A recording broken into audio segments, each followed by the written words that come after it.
Good morning, everyone. It is on. Thank you. So, welcome everyone to the last morning of the symposium, and thank you for your commitment to medieval music showing up at 9 o'clock on a Saturday. We should have a fascinating session this morning, and I think both speakers would require little introduction. Le Chevalier, Mark Everist, as we should correctly address him. Please. Especially after 3 days of conference and dinners and concert, I'm sure most of you have chatted to him already. Even if not, I'm just as confident that we've all come across and used a wide selection of his writing, the 10 monographs. It is just 10, yes. Just 10 since, yeah, in the last month, 10. Over 90 articles. Essential reading for anyone interested in 13th century polyphony, for sure. Also, more recently, publications also in the 19th century on Mozart, the one coming on the occult in the 19th century. Correct. So we are very wide interests and specialties and abilities. And today we can look forward to hearing not only about the Conductus and the Burana repertoire, but its associations also and allusions to classic antiquity. So, thank you very much. Uri, thank you very much indeed. That's very kind. It's true that the next publication that's coming out is about music and the occult in the 19th century, and the last paper I read 2 weeks ago in Minneapolis was about sex. There is no occult and there is no sex, I think, in this paper. So my title, Hercules slaying monsters, Aristippus advising Diogenes, classical allusion, the Conductus, and the Carmina Burana. If I speak at this kind of level, is that audible? Fantastic, thank you. So, the classical impulse in the Carmina Burana is well known and impossible to ignore. Whether a sequence of poems about the Trojan Wars, a versus cum auctoritate that depends on Ovid's Ars Amatoria, or the unceasing invocation of Venus in the love song, classical antiquity, through allusion, quotation, and citation, emerges from almost every leaf of the Codex Buranus. And scholarship has not been slow to pursue references to antiquity in the songs preserved there. The critical commentaries in the editions by Hilke Schumann-Bischoff, Wollmann, and Trail carefully identify the allusion to classical authors, and this has triggered some close readings of individual works by Tristan a Franklinos, of Anni Parte Florida, of Dum Curate Vegetarem by Alison Goddard Elliott, and of the poetry attributed to Philip the Chancellor by Pascal Bourgain. But we still lack overarching studies of the classics in the Carmina Burana, notwithstanding some magisterial overviews by Peter Dronke, Davide Dalmi, and Albrecht Claassen.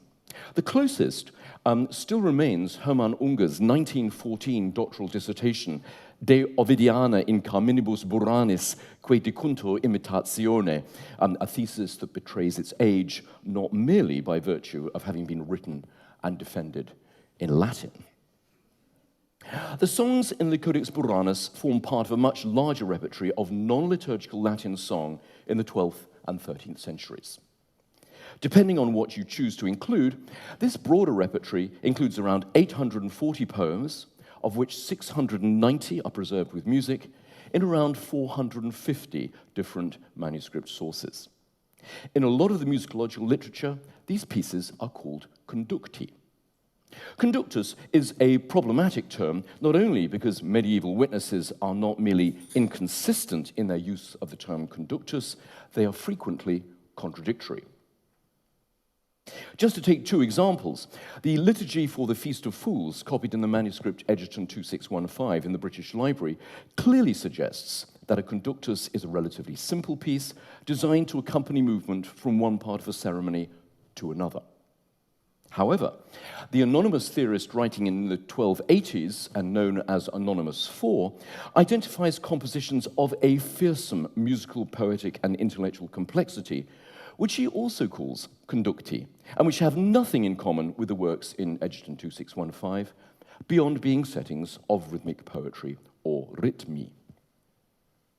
Around 36 works from this repertory find their way into the Codex Buranus, some with parts of their music.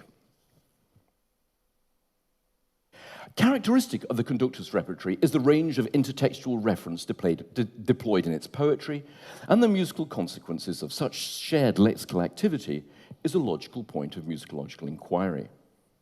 There are 4 main categories of textual allusion in the Conductus: biblical, patristic, scholastic, and classical.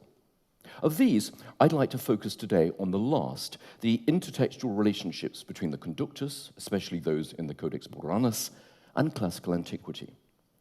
There are good reasons for conducting this inquiry into the Carmina Burana, whereas in the Conductus repertory as a whole, works that allude to the Latin classics constitute only 5.2% of the corpus. In the Codex Buranus, 29.4%, nearly a third, of the conducti copied there look back to the literature and culture of ancient Rome and occasionally beyond. Given what we know about the enthusiasm of the compilers of the Codex Buranus for classical antiquity, the density of such allusion in the conducti chosen and copied there can come as no real surprise. Yet the classicizing importance of what you might want to call the Conductus Buranus has yet to be recognized. Of the 36 or so conducti preserved in the Codex Buranus, there are 10 that invite consideration of their classical intertexts. Sorry, this is a rather mean-looking slide. What I've done on the slide is to give you information not only about the status of the work in the Codex Buranus, either monophonic or text, but also about its other transmissions, especially what might seem to be the original form of the work. As you'll see from what I'm going to say, I view many of these decisions as provisional in the extreme. I've also given you a shorthand for the genre in the column Other Sources. M stands for melismatic, the first S for syllabic, T stands for through compose, the second S for strophic, and the letter R indicates the presence of a refrain. I apologize for those abbreviations. They're not mine. They're ones I've inherited from the literature that goes back to the 1960s. More importantly, I give you the classical sources that inform the poetry of these works, and also the other classes of intertext that are deployed in the poem, biblical, patristic, and so on. The classical presence in these works ranges from the intense to the casual. For example, Fas et Nefas is packed with clearly identifiable references to Horace, Juvenal, Persius, and 2 allusions to Cato, one of which even cites its source. On the other hand, the reference to a passage in Juvenal's first satire in Deduction Uberimas is vague, unconvincing, and only there because it's proposed in Traill's edition of the poem. Clearly, methodological questions are paramount here, and I'll be making constant reference to the difficulties that you'll encounter in working with this material in what I have to say today.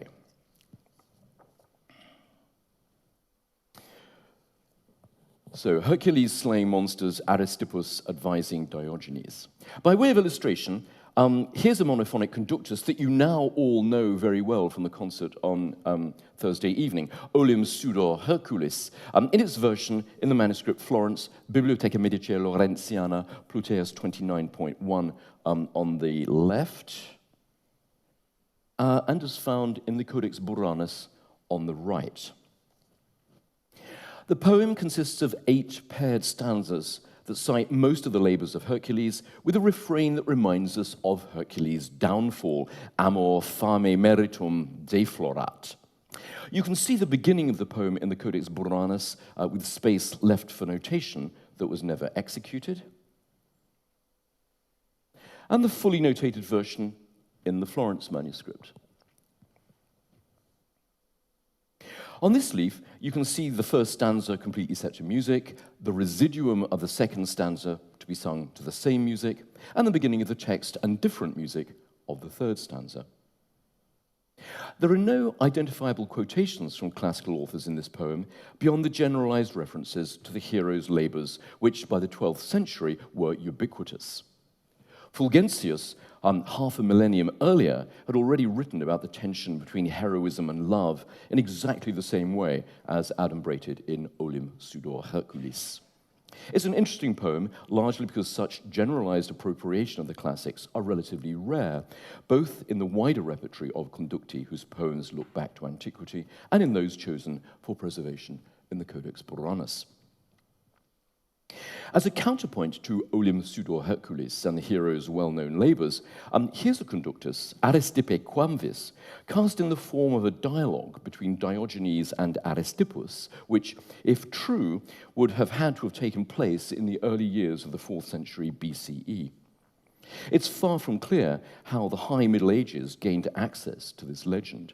Its origins lie in Diogenes' Laertius' slightly more recent Lives of Eminent Philosophers, and transmitted to the Latin world through Horace's Epistle 17 to the mysterious Scaeva from Book 1. Here's the poetry of the first stanza, which sets forth Diogenes' request to Aristippus for advice. But what I want to draw your attention to is the verbatim quotation of a line from Juvenal's third satire. You can see that when Diogenes asks Aristippus, "What shall I do in Rome? I do not know how to lie," he's quoting directly from Juvenal in a way that would have been evident to those who copied and consumed this lyric and its music in the 12th and 13th centuries. It's this type of verbatim quotation that's so common in the poetry of the Conductus repertory, and as I've already said, there are 4 classes of source for such allusion: biblical, patristic, scholastic, and classical.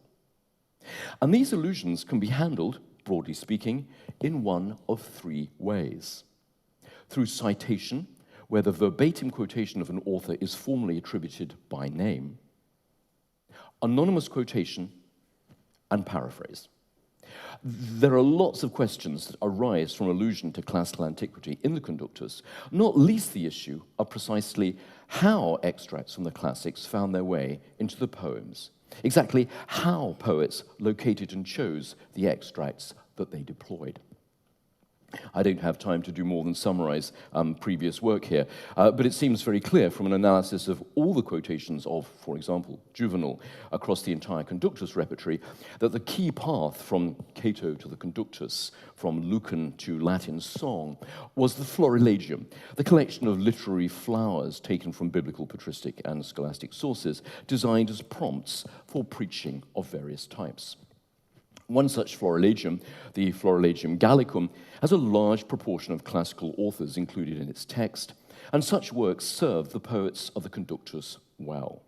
And I've conducted a fairly exhaustive examination of the routes through which citations of Juvenal in the entire Conductus repertory found their way through the Florilegium Gallicum into the world of Latin song. Ethics and etymology. One of the principal challenges in the interpretation of the Latin songs in the Codex Buranus is easily explained. How, or to what extent, do the allusions to classical antiquity play out in the musical superstructure of individual compositions? I'd like to consider this question with reference to the anonymous Conductus O Curras Hominum. The work survives in 3 manuscript sources. Only the witness in the Florence manuscript contains all the music to the 3 stanzas of the piece, whereas the Codex Buranus just gives a fragment of the melody. Although the Bodleian manuscript only gives the text, it does, however, offer 2 additional stanzas, as well as the rubric Contra curas hominum et maxime aulecorum, against the concerns of men, and especially their courts. For the moment, I'm going to consider just the first 3 stanzas that are shared by all 3 witnesses. Here's the first of the 3 in the version in the Florence manuscript. And you can see how the piece is copied at the end of another Conductus. It's actually Beatus qui novabit. And before a third, which you can see, qui seminant in loculis. And I'll make this a little bit easier to read. I'm also giving you a transcription of the text of the first stanza and its translation into English. You can see that it's crammed with references to figures from classical antiquity. Pylades, Orestes, Theseus, and Proteus, all in 12 lines of a single stanza. More striking, perhaps, is the very opening, recognizable as a quotation from the beginning of Perseus' first satire, where he opens up a dialogue between himself and his interlocutor as follows.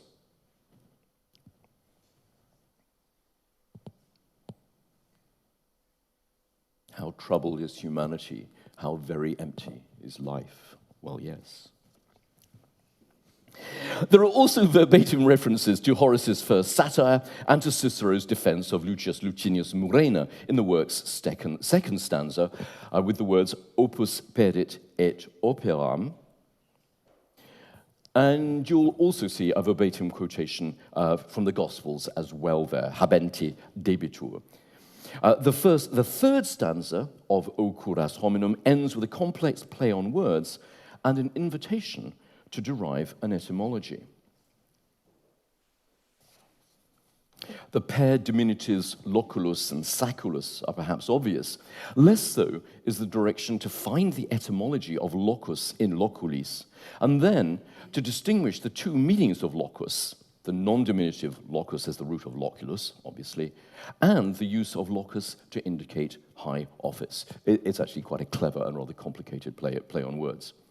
These plays on words at the end of the third stanza of O Curas Hominum echo the very beginning of the work and the allusion to Perseus. There's an obvious parallel here in the way in which the poet plays off the words cure, curare, and curia.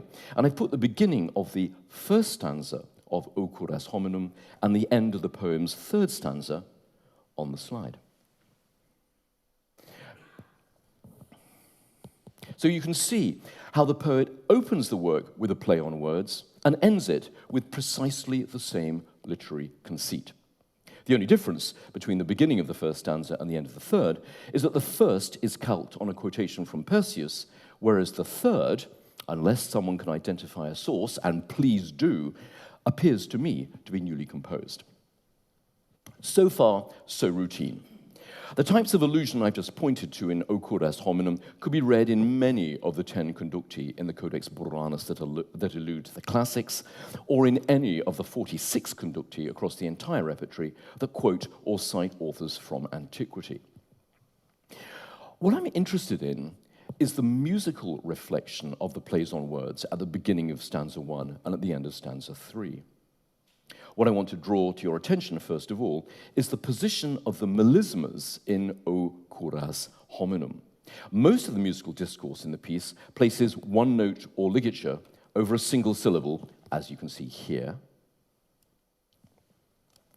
where every syllable of the text is set to either a single note or ligature constellation, si fidem incurreret, desereret, Pylades atridem alter, and so on and so on. But the musical setting of the entire piece varies this discourse with 3 melismas. And I'm putting rings round each of these.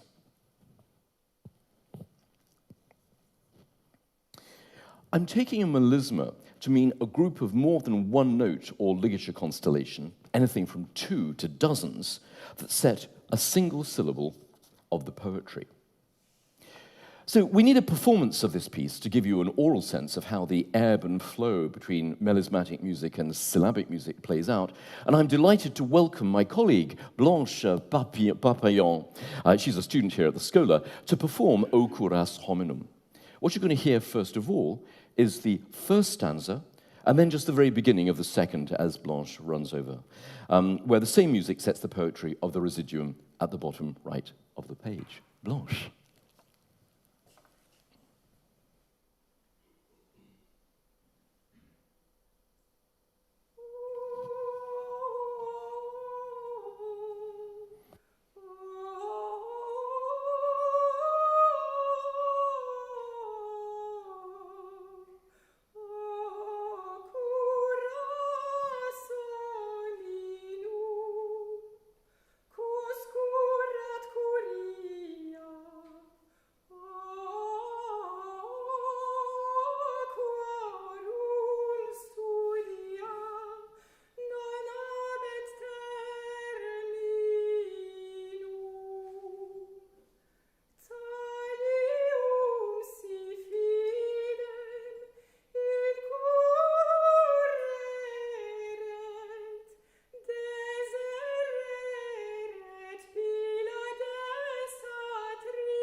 Thank you very much, Blanche. You'll hear a little bit more from her in a second.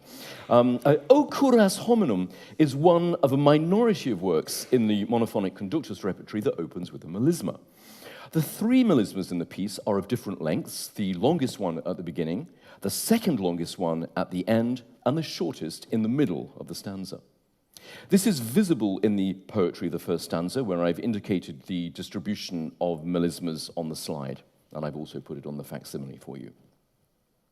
What I like about the short melisma at the beginning of the third line of the poem, O quorum studia, is its kind of incidental nature, perfectly mirroring the second pair of lines, O quorum studia non habent terminum, whose prosaic quality, in comparison with the complexity of the opening couplet with its subtle play on words, is perfectly matched by its perfunctory melisma. And to remind you of the clever wordplay at the end of the stanza, locum dic a loculis unde locus si queritur, is to point to how the entire piece, in its versions in the Florence manuscript and the Codex Buranus, ends both with a play on words and with a melisma. And Blanche is just going to remind us of how the very opening and the very end of the piece sound. Do we need to turn the microphone down again? Blanche is going to sing a bit more, yeah.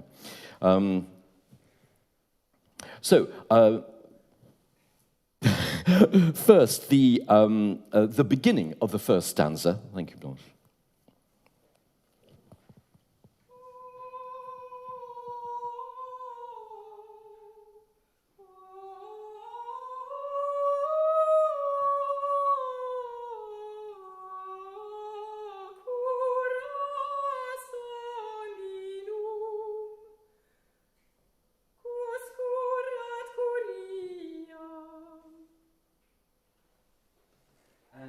The end of the third stanza.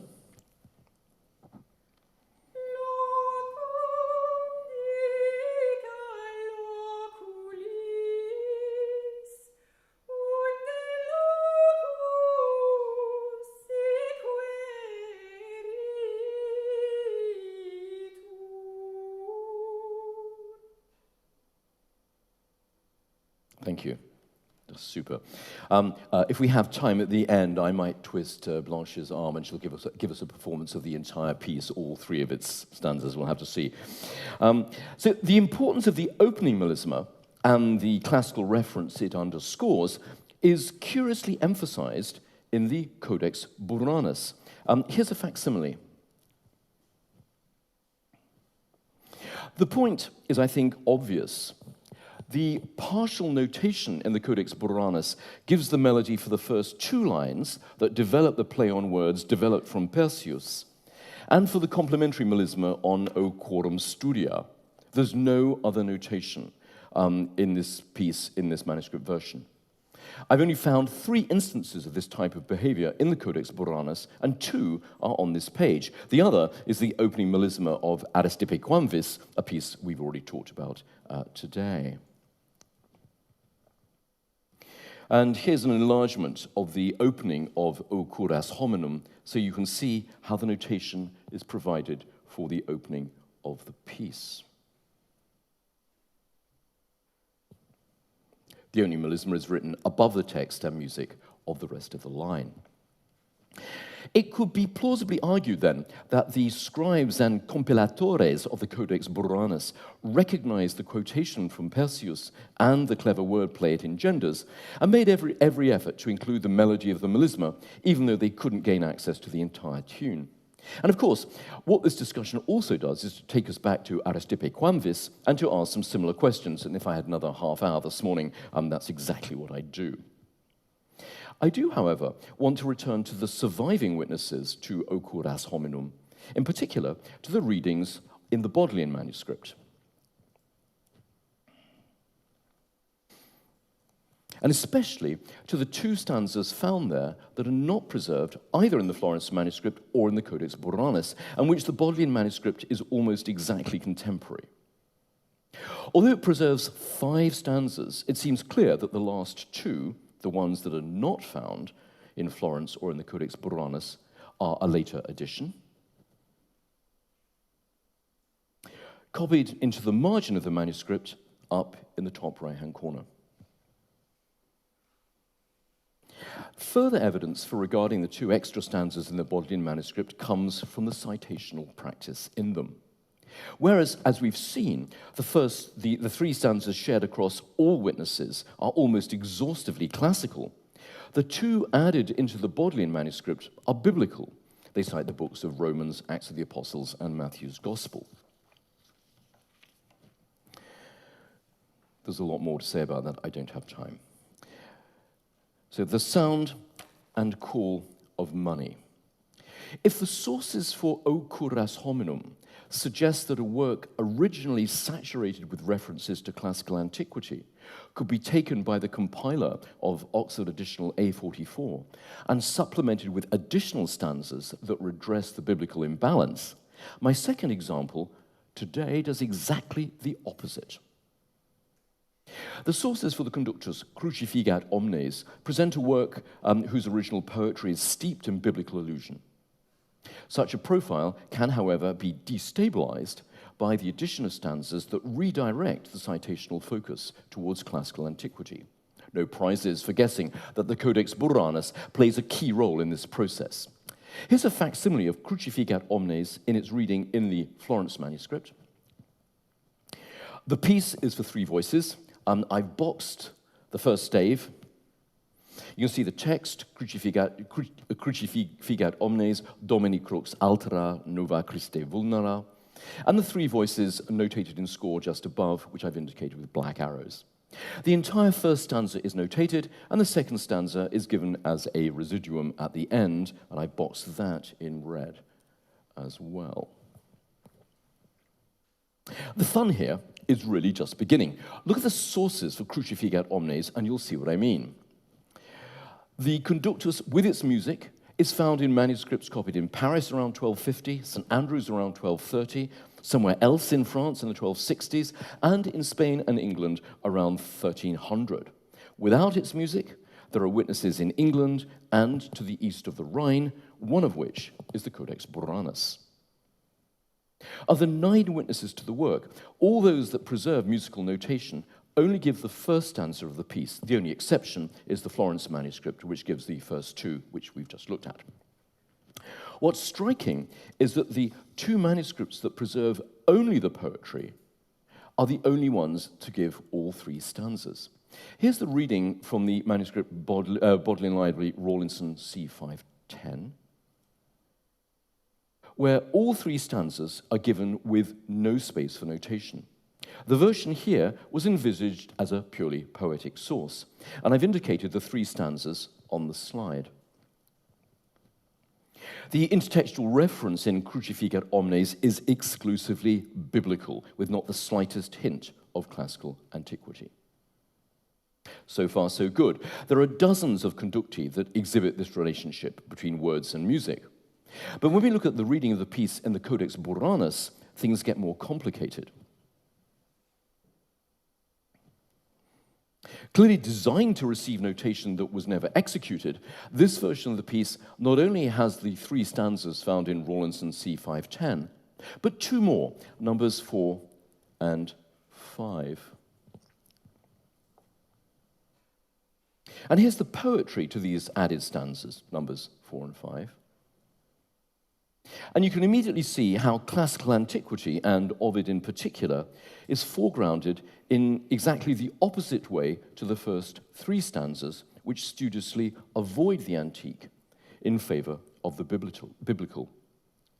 In stanza 4, one of Ovid's most famous quotations, it's found in 3 other conducti, for example, determines the intellectual thrust of the first part of the stanza. The quotation is from the fourth poem, in Book 3 of the Amores, Nitimus Invetitum. The imprecation to undertake the work of Thais in stanza 5 paraphrases Ovid, this time from Book 3 of the Ars Amatoria. It's also found in a looser form in the 6th elegy from Book 2 of Propertius. So what we have here is the Conductus, Crucifigat Omnes, which exists in an original form of 3 stanzas whose content is exclusively biblical, to which the Codex Buranus adds 2 additional stanzas that switch focus away from the Bible and back towards the classical preoccupations of the manuscript that are so clearly delineated throughout the book. The situation is even more complex when I remind you that the 5th stanza is also preserved in a manuscript copied perhaps only a few hundred kilometers west of the Codex Buranus, the so-called Stuttgart Songbook. There are a number of curiosities about the transmission of Crucifigat Omnes in the Stuttgart manuscript. Here's the 5th stanza, which we've just been looking at with its Ovidian and other references to Thais. You can see how the Stuttgart scribe has divided the poem into 2 parts, with a decorated letter at the beginning of Legi nihil sit astrictum, and the uneven red decoration implies a melisma, even if there's no notation for it. If you look at the context for the copying of this stanza, you'll see that this entire section in the Stuttgart manuscript consists of fragments, individual stanzas of otherwise widely distributed conducti. Here's the contents of the opening we've just been looking at. In general, the Stuttgart manuscript plays around a lot with the use of isolated stanzas, and its treatment of Crucifigat Omnes is a case in point. It gives the 5th stanza, only found here and in the Codex Buranus, and then, separated by a fragment of an entirely different piece, the 1st stanza of Crucifigat Omnes, and a whole bunch of other things, as you can see. The reading of Crucifigat Omnes in the Stuttgart manuscript raises more questions than it answers, I think, but the overall thrust remains unchanged. The work develops an essentially biblical interest in its most widely transmitted form, but in 2 manuscripts copied geographically in close proximity, is supplemented by stanzas that more align the work with classical antiquity, Ovid and Propertius, that characterize the intellectual drive of the Codex Buranus. I'm going to conclude. The Codex Buranus has a significantly higher level of classical allusion in the Conductus than in the Repertoire more generally. Around 30% of the Codex Buranus as opposed to around 5% elsewhere. Alongside allusions to the Bible, patristic, and scholastic authors, the conducti in the Codex Buranus deploy paraphrase, citation, and verbatim quotation from a wide range of classical authorities in works that correspondingly deploy their music, especially the alternation of the melismatic and the syllabic, in ways that carefully reflect the classical origin of their poetry. Such behavior is entirely in keeping with the intellectual and literary trajectory of the Codex Buranus and the songs and other texts contained within it. This is especially clear in the ways in which conducti that are elsewhere devoid of classical allusion are supplemented in the Codex Buranus by additional stanzas that subtly adjust the balance between the biblical and the classical in ways that reflect the intellectual currents of Europe in the first half of the 13th century. Thank you very much.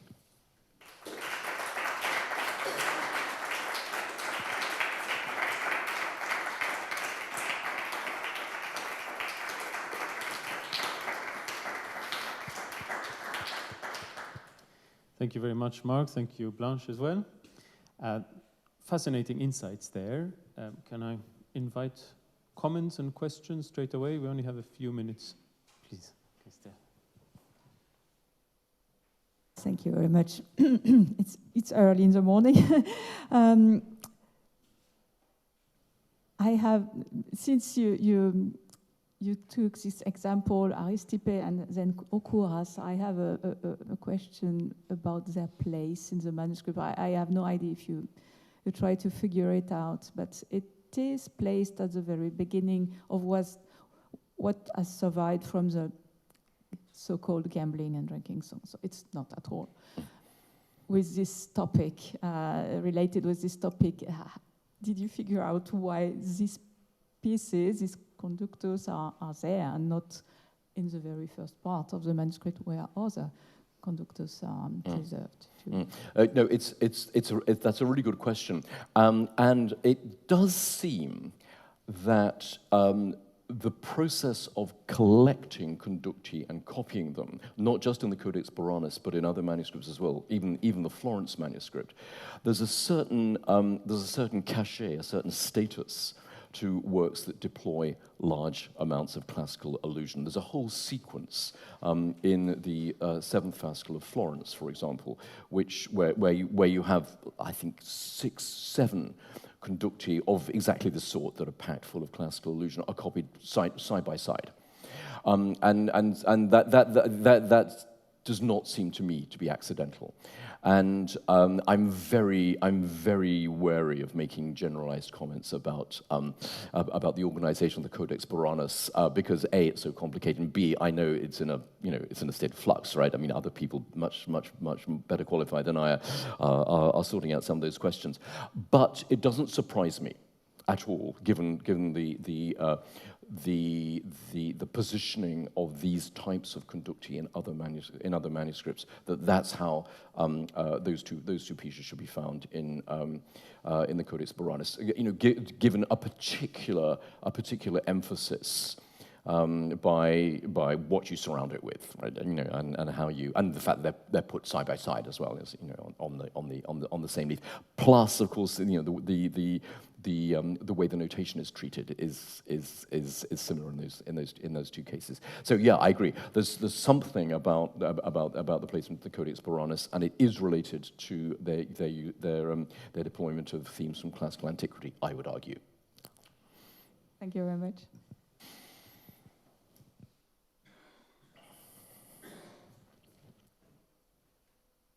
Thanks a lot, Mark, for a very nice talk and very nice thinking.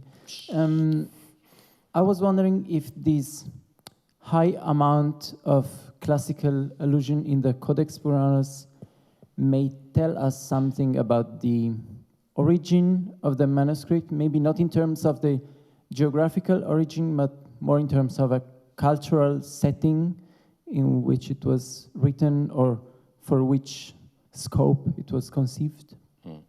Yeah, thank you. The answer to that is I think very clear, and I'm not the first person to make this point. There's a rather the Albrecht Classen has a chapter where he kind of grumbles quite rightly about the whole kind of Goliardic vagabond historiography that surrounds the Codex Buranus, not held by Orff, it has to be said, and he points to these very serious intellectualizing qualities in the poetry as evidence for exactly the contrary. The book is the product of. I have to choose my words carefully, of a clerical education, of someone who could, to be able to pick up these classical allusions. And there are, as I showed, there are some new ones in the Codex Buranus, right? They're not all just copied from elsewhere. There's clearly an effort in the Codex Buranus to modify existing conductus to say nothing of the original works in the Codex Buranus, which are packed full of classical allusion. The person who was putting this material together would have had to be able to negotiate the kind of intellectual and textual landscape of the Florilegium, the way that these extracts from biblical, patristic, and, in the case of the Florilegium Gallicum, classical references get into a world where you can pull out these things, usually for preaching, but in this case, for a Conductus poem, which may, of course, not be a million miles away from preaching in any case. So yeah, I agree with the implication behind your question that this does indeed tell us something about the intellectual nature of the book, and the more you look at not just the presence of classical allusion, but the way it's actually handled, the degree of mental engagement, intellectual engagement on the part of those responsible for the Codex Buranus, then it becomes even more clear. Yeah, thank you. Great question. I'd from my own point of view, as no one is jumping up, that it seems, the way you describe it, it seems much more of a participative form of engagement than documentary of the kind of songs that you have there. It seems to be very much an intermediate step between a florilegium and then how do you use this in practice? How do you create rhetoric out of it? Or how do you make people think about the quotations and allusions rather than just know about them? Which, again, seem very much to suggest a creative or educational or a kind of transition mode of engagement with literary topoi and authoritative knowledge that then has to be expressed further, either in the form of kind of cultural artifact like a song, or to go in the direction of a sermon or intellectual argument for that matter as well. No, absolutely. I mean, the kind of provisional nature of song, right, as we've seen in so many different ways over the course of the last few days vis-à-vis the Codex Buranus, I think in a sense it's the ideal environment for pushing around these sorts of ideas from a very sterile kind of documentary environment in a florilegium into this kind of much more kind of vibrant ecosystem of words, notes, heightened reading, song, singing, and other activities that go beyond that. The Codex Buranus as an object is not just a source for poetry and song. It's a mode of intellectual engagement for a whole bunch of people. Yeah. No, exactly. Yeah, very well put. Thank you. So I'd like to thank Mark again for his contribution. Thank you. And hope for a quick, smooth transition straight into our next speaker. Also here, I don't think you need long-winded introductions, as heard from Anne-Zoé yesterday already, before the concert.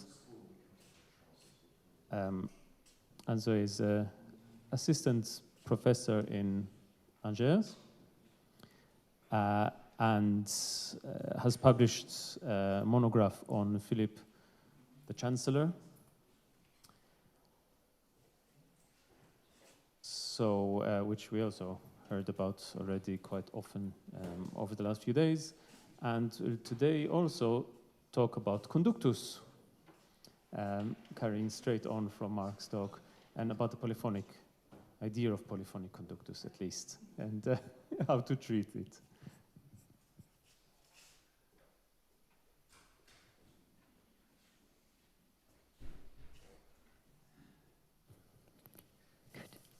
Does it work? Yes, it works. Thank you very much. Sorry for making you support my bad English a second time after tomorrow. So there will be some echoes with Mark papers, but in another point of view, not the text, but mostly the differences of transmissions. Musicologists who have studied the Codex Buranus in the past have devoted considerable effort to reconstitute the repertoire using concordances with diastematic sources. The layers of the repertoire from which the most concordances are drawn are those copies from Parisian sources associated with the musical practices of Notre Dame and considered as central in the 20th century scholarly literature that are the well-known anthologies such as F, W1, W2, and Madrid manuscript. Today, and for several decades now, the musicological community interested in the long 13th century has agreed to debunk the notion of centrality and primacy of Parisian polyphony developed by Ludwig and his heirs. This critical phase is based on the recognition of the multiplicity of centers and circulation networks that challenge the notion of center and periphery. On the other hand, this leads to questioning the hierarchy implied by the idea of composition that was applied to the repertoire, oriented by the modern criteria relative to harmony to determine the priority and superiority of the polyphonic work over others. Reflection on the Codex Buranus is at the heart of this argument. Indeed, due to its condition of transmission and geographical origin, it is the very example of what a peripheral source could have been in the mapping of the traditional musicological view. And yet, it testifies a rich, diverse, and very subtle arrangement of tradition, which originality fascinates scholars for generations. If nowadays everybody agrees to disagree with the idea of a degenerated transmission of the Parisian repertoire, at least for the items that bear concordances, the concept of the polyphonic concordances as reductions of the 3- or 2-part version still needs to be discussed. This question has already been explored by many, and Gundela Bobet settled clearly in the afterwards she penned for the recent book revisiting the Codex Buranus. I quote, "In several cases, it seems that the version transmitted in the Codex Buranus did not result from the reception of polyphonic Notre Dame conductors, but that the latter were based on pre-existent monophonic song melodies, a finding that opens up new possibilities for a differentiated understanding of pattern of transmission." End of quote. The aim of this communication is to dig a little deeper in details the cases that allow such claims to be made and to reflect on what these new possibilities might be. No revelations will be made here, no sex, but rather sharing and updating of the current state of knowledge on this part of the corpus that troubles musicologists so much that they keep coming back to it, including me. My reflections are part of a very long historiography, which I am far from having fully examined, in which each moment is dependent on the ideas and concerns of its own era. Such reassessments is based on two complementary approaches. First, of course, we need to compare the concordant version. On this point, I rely on the conclusions of an initial study that Christelle Cazot and I conducted a few years ago, which still seems to me relevant for the aspects I'm questioning here. Some other scholars, most recently Lammers and Dalmy, have also undertaken such systematic paleographical comparisons.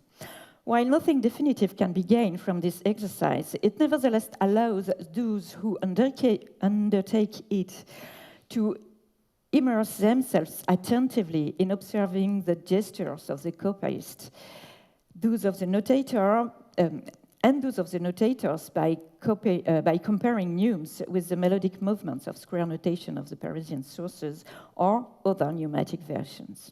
But also the gesture of the copyist of the text by comparing the layout and text arrangements that reveal maybe the model's use and also the idea and objectives in the minds of the craftsmen who worked on the production of the book.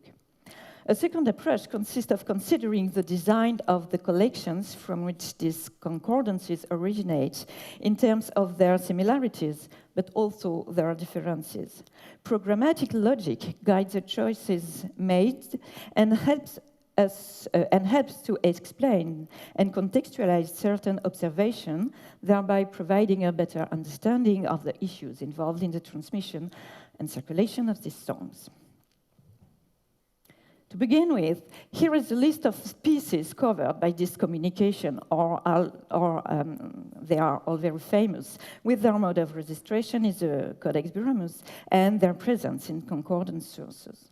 You will note that this corpus includes both neumed and non-neumed items. The only criterion for selecting this piece is the proven existence of a polyphonic concordance. This working corpus is certainly artificial, as is it a result of the contingencies of transmission rather than a medieval intention, of course.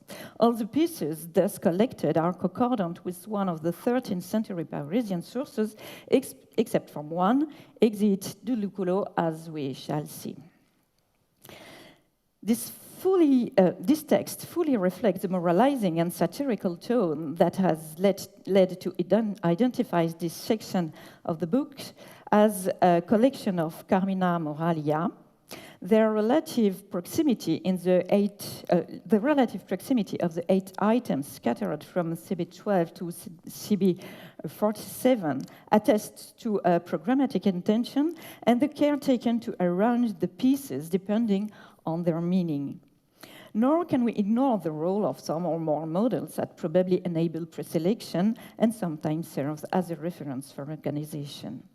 The only piece intended for devotional purpose is the Marial song, Ave Nobilis Venerabilis, but this is a late edition.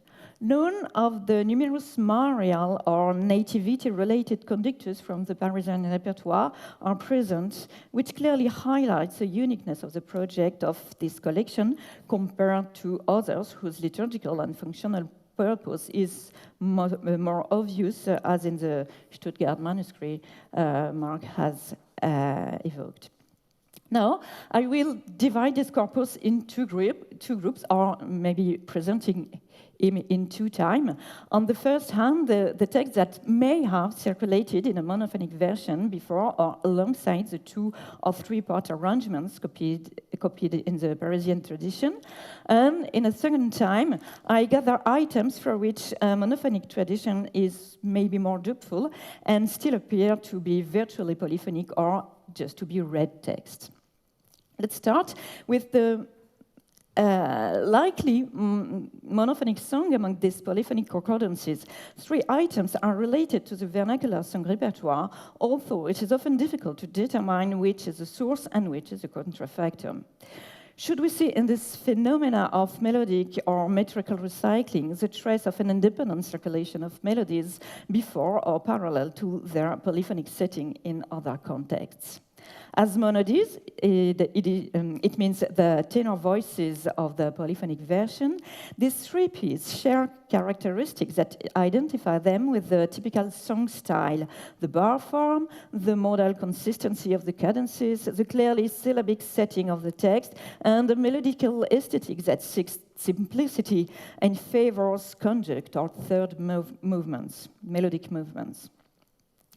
Let us take a closer look at the polyphony of Procurrens Odium in the 3-part version, in its 3-part version in F, and we have the pleasure to hear a lot of performance on Tuesday. It reproduced almost exclusively a small number of simple melodic motifs, as shown by the colored boxes. The first verses construct a double chiasmus, which is itself repeated in verse 3 and 4.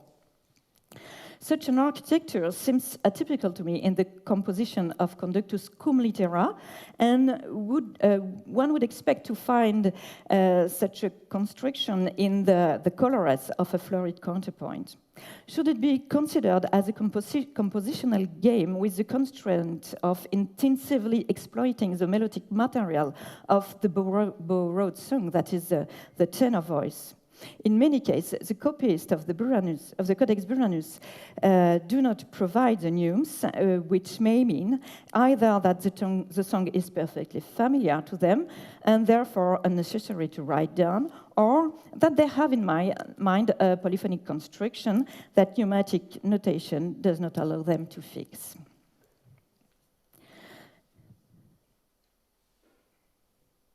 The transmission of Vitae Perdite in Florence, which is the only polyphonic sources for this Conductus, seems to me to provide more information about the relationship with an earlier melody.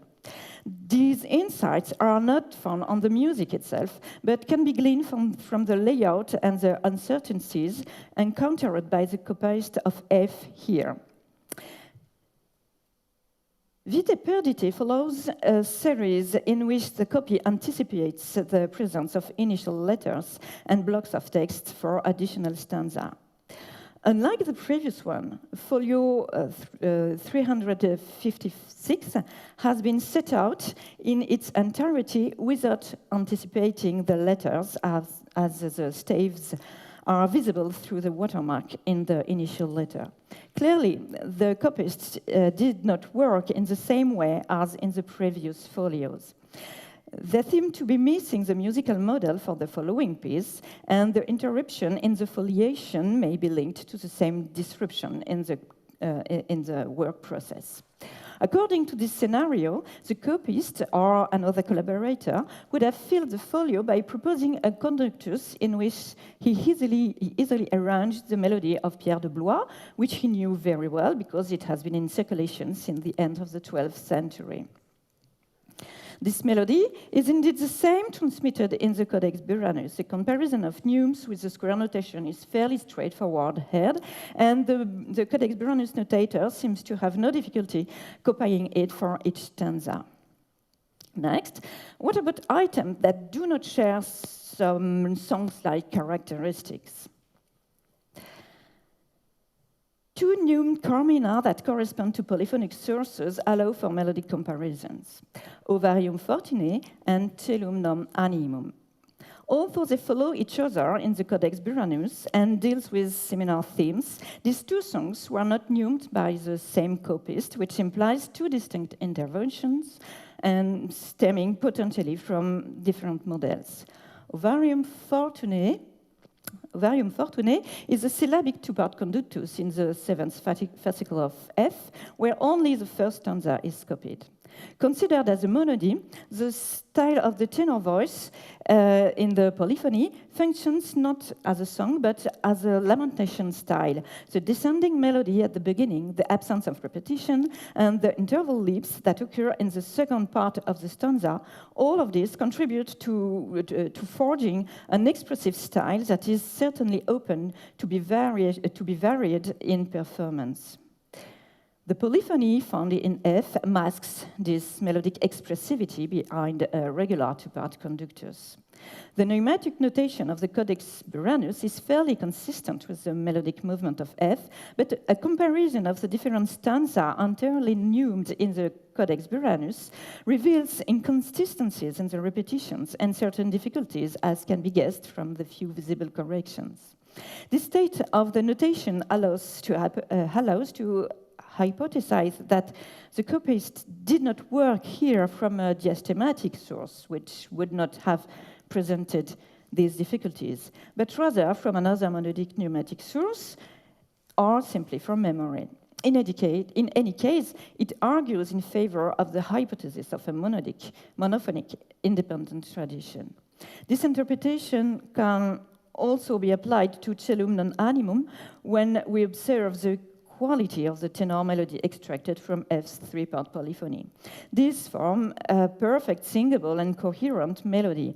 However, a comparison of the neumes and the tenor in F1 or if F in F or W1 reveals some more differences, notably a probable repetition effect between verse 1 and 5 that does not appear in the polyphony. This suggests that Celum non animum in the Codex Buranus may well be a monody, but also that it differs partially, but significantly, from the one used by the polyphonist to build the three-part conductus. In the same perspective, we can understand the multiple layers of the Christi Veritas. It's a three-part conductus copied in 6 polyphonic manuscripts, and it's also transmitted in monophonic setting on several occasions, in the Codex Buranus, in the Stuttgart Cancionarium, and in Engelbert 1003, whose text, copied with numerous abbreviations and without spaces, was not prepared to accommodate neumes. It is also found in a two-page leaflet preserved in Salamanca, probably produced in northeastern France in Lorraine notation with lines. The sum of all these versions made this conductus one of the most frequently copied in the manuscripts, but its circulation testifies partially varying local traditions. This is the conclusion reached by comparing neumes and diastematic notation. While the syllabic parts are relatively stable, the notation of melismas reveals variations that are sometimes significant. I am deliberately leaving aside today the relationship with the song Bulla Fulminante, whose verses are inserted among those of De Christi Veritas in the Codex Buranus, as in the Concionarium preserved in Stuttgart.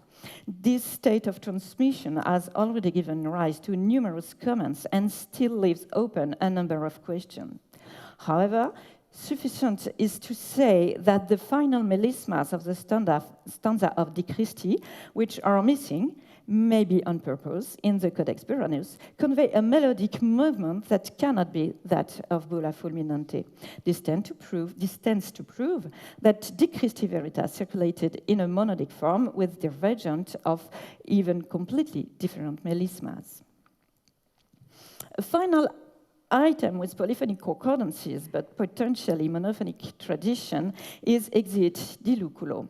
It is not from the Parisian source, but appears in a late liturgical collection integrating Conductus, produced for the Regensburg Cathedral during the 14th century and preserved in Munich State Library. It is in its first section, this manuscript contains a collection of 5 two-part Conductus notated in square notation.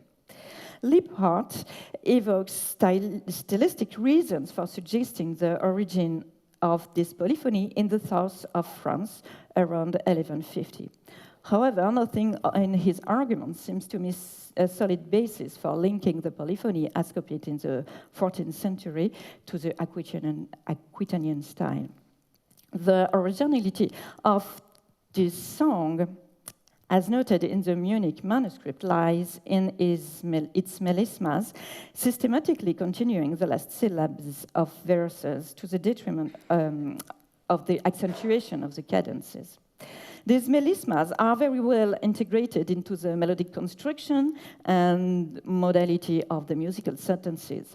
They also reflect the length of the verses, as they were intended to duplicate the rhythm of the Goliardic meter. Liebhardt suggested an instrumental interpretation of these melismas. This technique is rare in Parisian polyphony, but non-existent. It is attested in 2 3-part conductus at the beginning of the 7th fascicle, Trine vocis tripudio and Premi dilatio. It also reminds the version of Bulla Fulminante in the Codex Buranus, where the verses are extended with enigmatic melismas. The setting of Di Lucullo in the Codex Buranus does not have the neumes, but spares the necessary space for this melisma at the end of the verses. This probably proves that music was expected here and that the intended melody was sharing the form of the one transmitted in the Munich manuscript. Exit di Lucullo is a short 3-stanza text composed of Goliardic verses on the theme of a pastorelle.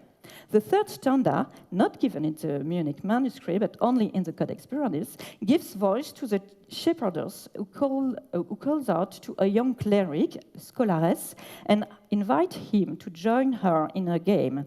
This short piece forms a diptych with the piece that immediately precedes, in the Codex Buranus, another Latin pastorelle, Nos duo boni, CB 89. Which is much longer and takes the form of a dialogue between a shepherd and a shepherdess. Exit di Lucullo thus presents itself as a musical miniature that controverses with the didactic poem that precedes it. In these circumstances, it seems to me that this song may have been conceived for this context, perhaps even directly for the Codex Buranus. All the piece mentioned so far seems to me to have been potentially interpreted monodically and may have been heard and practiced in this way in the context of the Codex Buranus. 4 pieces remain to be mentioned, for which the polyphonic version that has come down to us look less conducive to an autonomous monodic circulation. Deduction and nulli beneficium face each other in the Codex Buranus, folio 5, verso, and 6 recto, and are also close together in the Florence manuscript. They have the same musical characteristics. They are 2 parts in F, 3 composed and melismatic. They both are in bar form in the tenor of their first strophe, but the treatment of this repetition in the duplum is varied. Deduction is copied after 3 items completely new in Carmina Burana from CB 20 to CB 23.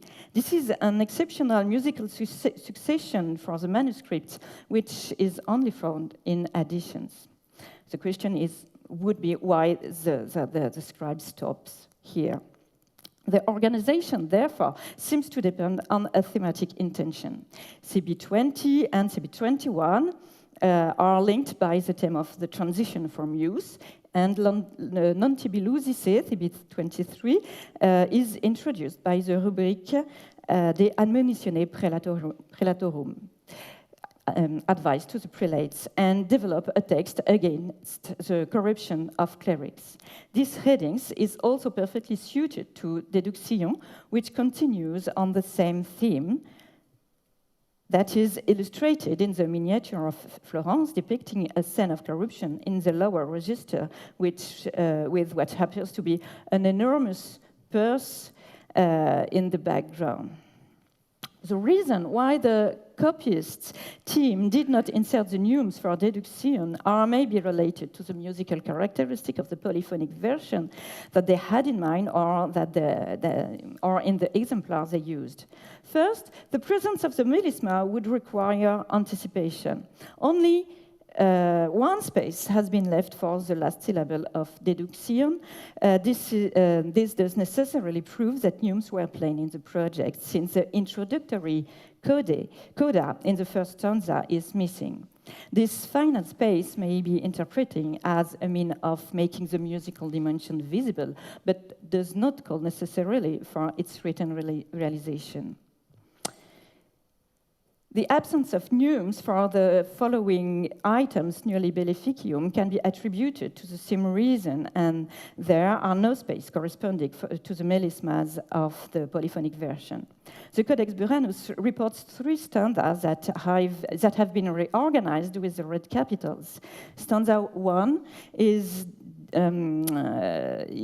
divided at ergo, which is consistent with the poetic and musical structure, the end of the AB part. And the third stanza has 2 supplementary capital letters highlighting the structure. This new layout for the text seems more devoted to the use of a reading text than anticipating a musical performance. Finally, 2 items with polyphonic concordances originate from model using trop or Prusul technique, but are not notated in the Codex Buranus. Crucifigat omnes is part of a series of crusade poems. It is thus for its content and tone that this text has been chosen here. Its music comes from the final melisma of Promisit, a 2-part conductus with numerous sources arranged for 2 or 3 voices, 2 into W2 and Las Huelgas. As the poetic form is dictated by the number of notes to be filled, it is unlikely that the text was composed beforehand or derives from a monophonic version. The lower voice that taken individually is very repetitive, resulting from the numerous polyphonic colors. It would be tempting to think that this melody is not interesting enough to be sung on its own, and one could understand the decision not to preserve the neumes.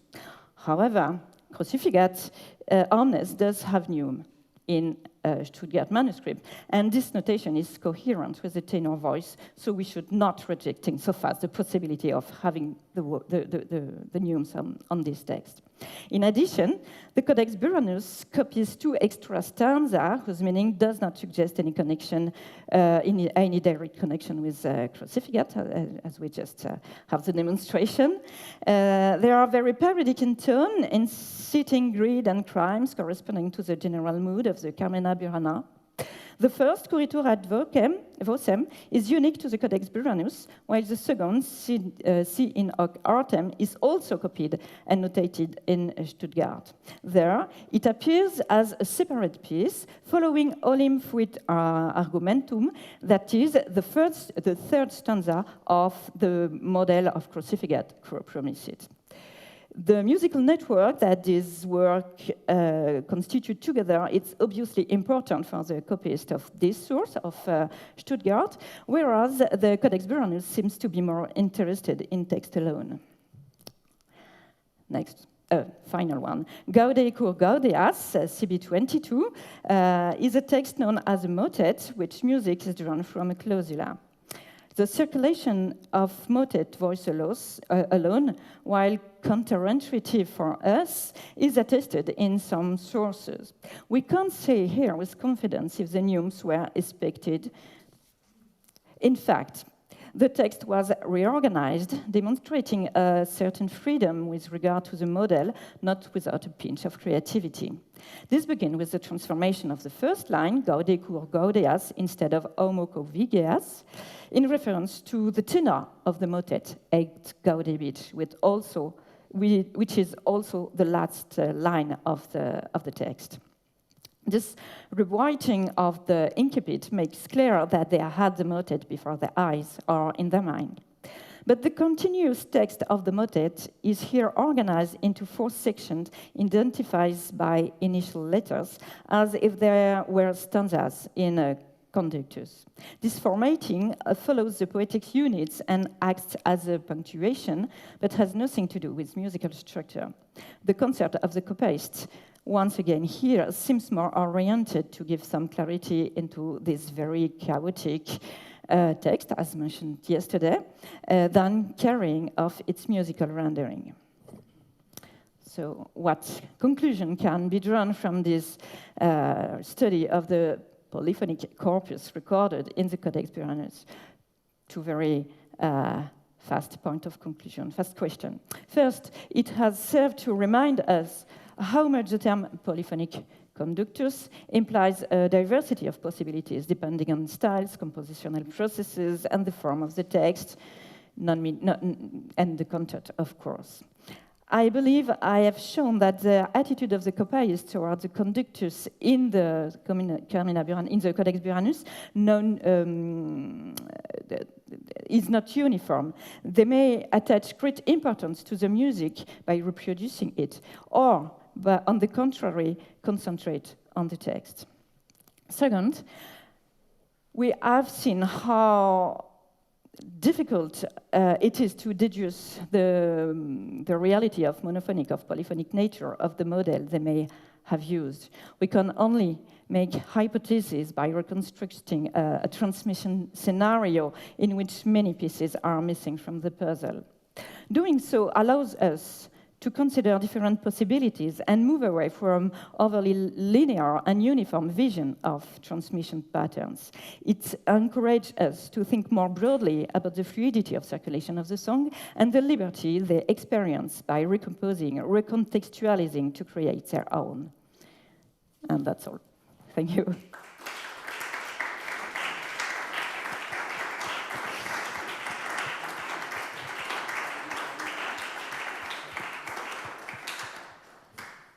Thank you very much, Anne-Zoé.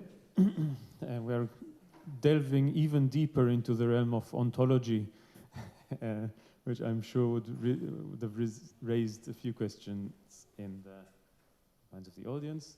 Mm-hmm. Okay, thank you very much, Anne-Zoé. About models and the interference between models they had and layout of the Codex Buranus as we see it today, I was realizing also, because discussing with Mark the other day, that for the melismas that are existing at the very beginning of these Conductus or Latin songs, the Codex Buranus never provides a space. Mm-hmm. And because maybe the only explanation that I have now is that they put these small letters, capital letters, alternatively with red, black, or only black with some hints on the first red. word. Mm. And it took 2 years until I realized that, but I think this plays a role. So I say that because it's incredibly complicated to figure out what they had as models. They wanted polyphony, but they couldn't write it down if and so on. But even if melismas are space for melismas is provided at some places, elsewhere in pieces there is never a place for the melisma at the beginning. Just for the introductory coda. Yeah. And I don't want to monopolize, but I have just another question or remark. Exit diluculo is a very weird piece, actually. I don't know if you looked at the result of the when you transcribe or you can try to sing the version from Regensburg or some. Yeah, it doesn't function very well. So, do you have some thought about that, or? I don't have any thought, but it's clearly something like improvised two-voice counterpoint, maybe something like that. So it would confirm that it was firstly a monophony. A monophonic, yeah, and a more peripheral piece, maybe. Oui, not a Parisian one at all, because it is not. No. But my first thought, but I must to think deeper in that, is that it's so linked to the Latin pastoral before, and I may be wrong, but I think the pastoral is only is a unicum to the Carmina Burana, so it's something very local, and I don't believe the origin from Aquitaine. That's where the term Conductus is definitely not the good one, the right one, maybe. Yeah. Yeah. And there is also a sort of contrafactum in Islas Suelgas. So the text is different, and the melody it's also a chord. So maybe it's a strange thing, but it travels a lot for something very local. That's strange. Yeah, and the fact is that the text of this pastoral has suscited many discussions, because the last strophe is missing in Munich, and this is the last strophe that is strange in the text, with the intervention of the shepherdess to the clerics. So yeah, it's an interesting case study, I think. Yeah, I had also a question related to exit diluculo, and could you recall the assumptions of Lippard, saying so the arguments behind Lippard's assumption this piece could have been performed instrumentally? Yeah, but Lippard is not very. He doesn't develop that, and he just mentioned it in a series of pieces that I think are originated from Aquitanian, and it doesn't have any arguments really. Maybe it developed elsewhere, and I didn't find the paper in which he had a more complete or developed argumentation, but I still didn't read that. That's for the Aquitanian origin. For him, it's because of the contemporary, the nature of the polyphony. But I don't know. Or maybe because of these textless parts, or this sine litera part that not easy to combine, and maybe came out with the idea it's impossible to sing, so instrument has to... Yeah, for the instrumental hypothesis, he relates it to dance song, because when we think instrument, we think dance, and I don't know. It has to be think, because I make the comparison with three-voice polyphonic conductus that have also such melismatic continuation on the last syllables, and the one is clearly related to clerical dances and tripudio. So maybe it's not so stupid. I don't know. And this is a pastoral, so it can be related to pastoral I don't know if you can show the piece again, but I tried to sing this piece with a colleague, and we were puzzled by two liquescents on the word capella. Where is it? The next one. It's not there. Okay. No, I cut. I just wanted to show the layout of the verse. Yeah. Yeah. You want me to do? It was there, no? Yeah. I mean, sorry. What slide? No. This one. Sorry, it was before. Yeah, at the end, bottom right at Capella, we were puzzled by, with this succession. And yeah, it turned out to be quite humorous to sing, and maybe an imitation of the word depiction of the word Capella. I don't know. Yeah, this is an hypothesis. I think it's the case. Made exactly. Yeah, so a kind of figuration. So I can say it was very fun to sing. Yeah. To try to sing. And I was surprised to learn, but I didn't make I didn't take the time to listen to it. That this piece, according to the chapter in the book from Henry, I hope, is the most recorded piece of all the Carmina Burana. She had a statistical table, and this is the first. And according to the recording that yeah, of course. But I listened one or two, and they all they skip the melismas. Okay, so. Thank you, Anne-Zoé. That was extremely interesting, and not for the first time this week. The work that is being done on the Carmina Burana takes us right back to Paris and invites us to reconsider quite a lot of the practices there, because what you've implicitly pointed to is a Parisian practice of taking a monophonic original and doing all kinds of stuff with it, right? I mean, adding an additional duplum, adding a duplum and a triplum.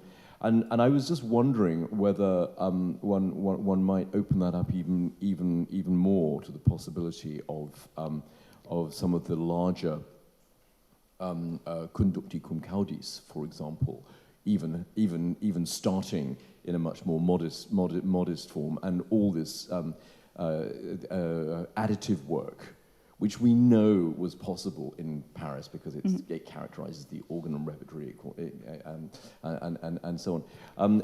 And it just gives a really very different perspective on the construction of Conductus in Paris. I've always been convinced that large chunks of the monophonic collections in Florence, for example, originated elsewhere.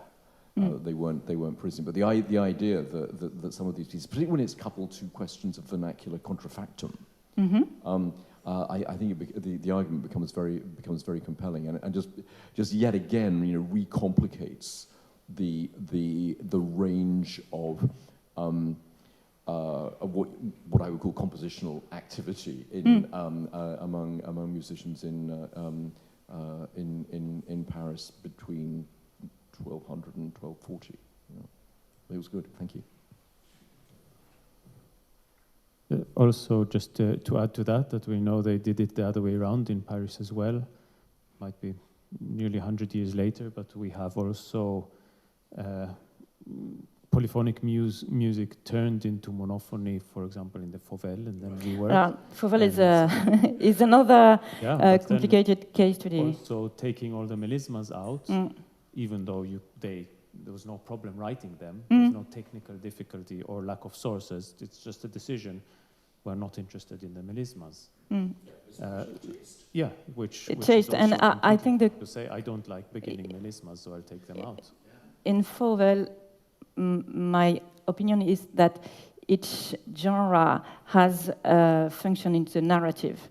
The Conductus is this represents the ecclesia, a kind of all discourse, moral discourse from Ecclesia, so it has to be like the image they had in the beginning of the 14th century in Paris of what was this time. It's an opinion. So we can't, I think it's not comparable with what is the transmission and intentions of having monophonies in Carmina Burana. I think it's totally different words. Yeah. There's also, to be honest, I need to be a bit careful here because I'm not privy to the whole argument of the idea that it wasn't possible to notate things. My experience, though, as you know, as a notation teacher, is that when there's a will to notate something, there's always a way to do it. And this idea that they just simply couldn't, to me, always sounds a little bit problematic. So maybe it wasn't obvious and it wasn't important enough to do something about it, so it didn't suggest itself to do it. Okay, but the idea that they were just stumped and said, oh, we know there are two voices for this, but we can't at all think of any way of representing it on paper, on parchment, sorry. I totally agree with that, yeah. Yeah, this is more that they are not interested about the polyphonic, or they don't know it. Good. Any last questions or comments before we head off to our break?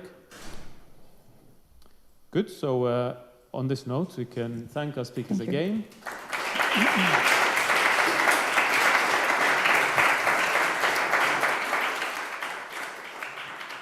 And we are beautifully punctual. Just turned to past. We have half an hour break now, and see you later.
So this is my pleasure to introduce former Schola classmate Michael Eberle and current PhD fellow.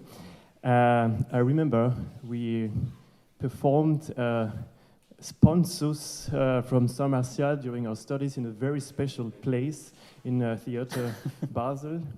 And now he's going to talk about other special places with possible interpretations. Michael Eberle studied musicology, theology, and religious studies at the University of Heidelberg and Hamburg, where he received his master's degree with a thesis on ritual and theatrical aspects in the music of 12th century liturgical plays from Vic, Catalonia.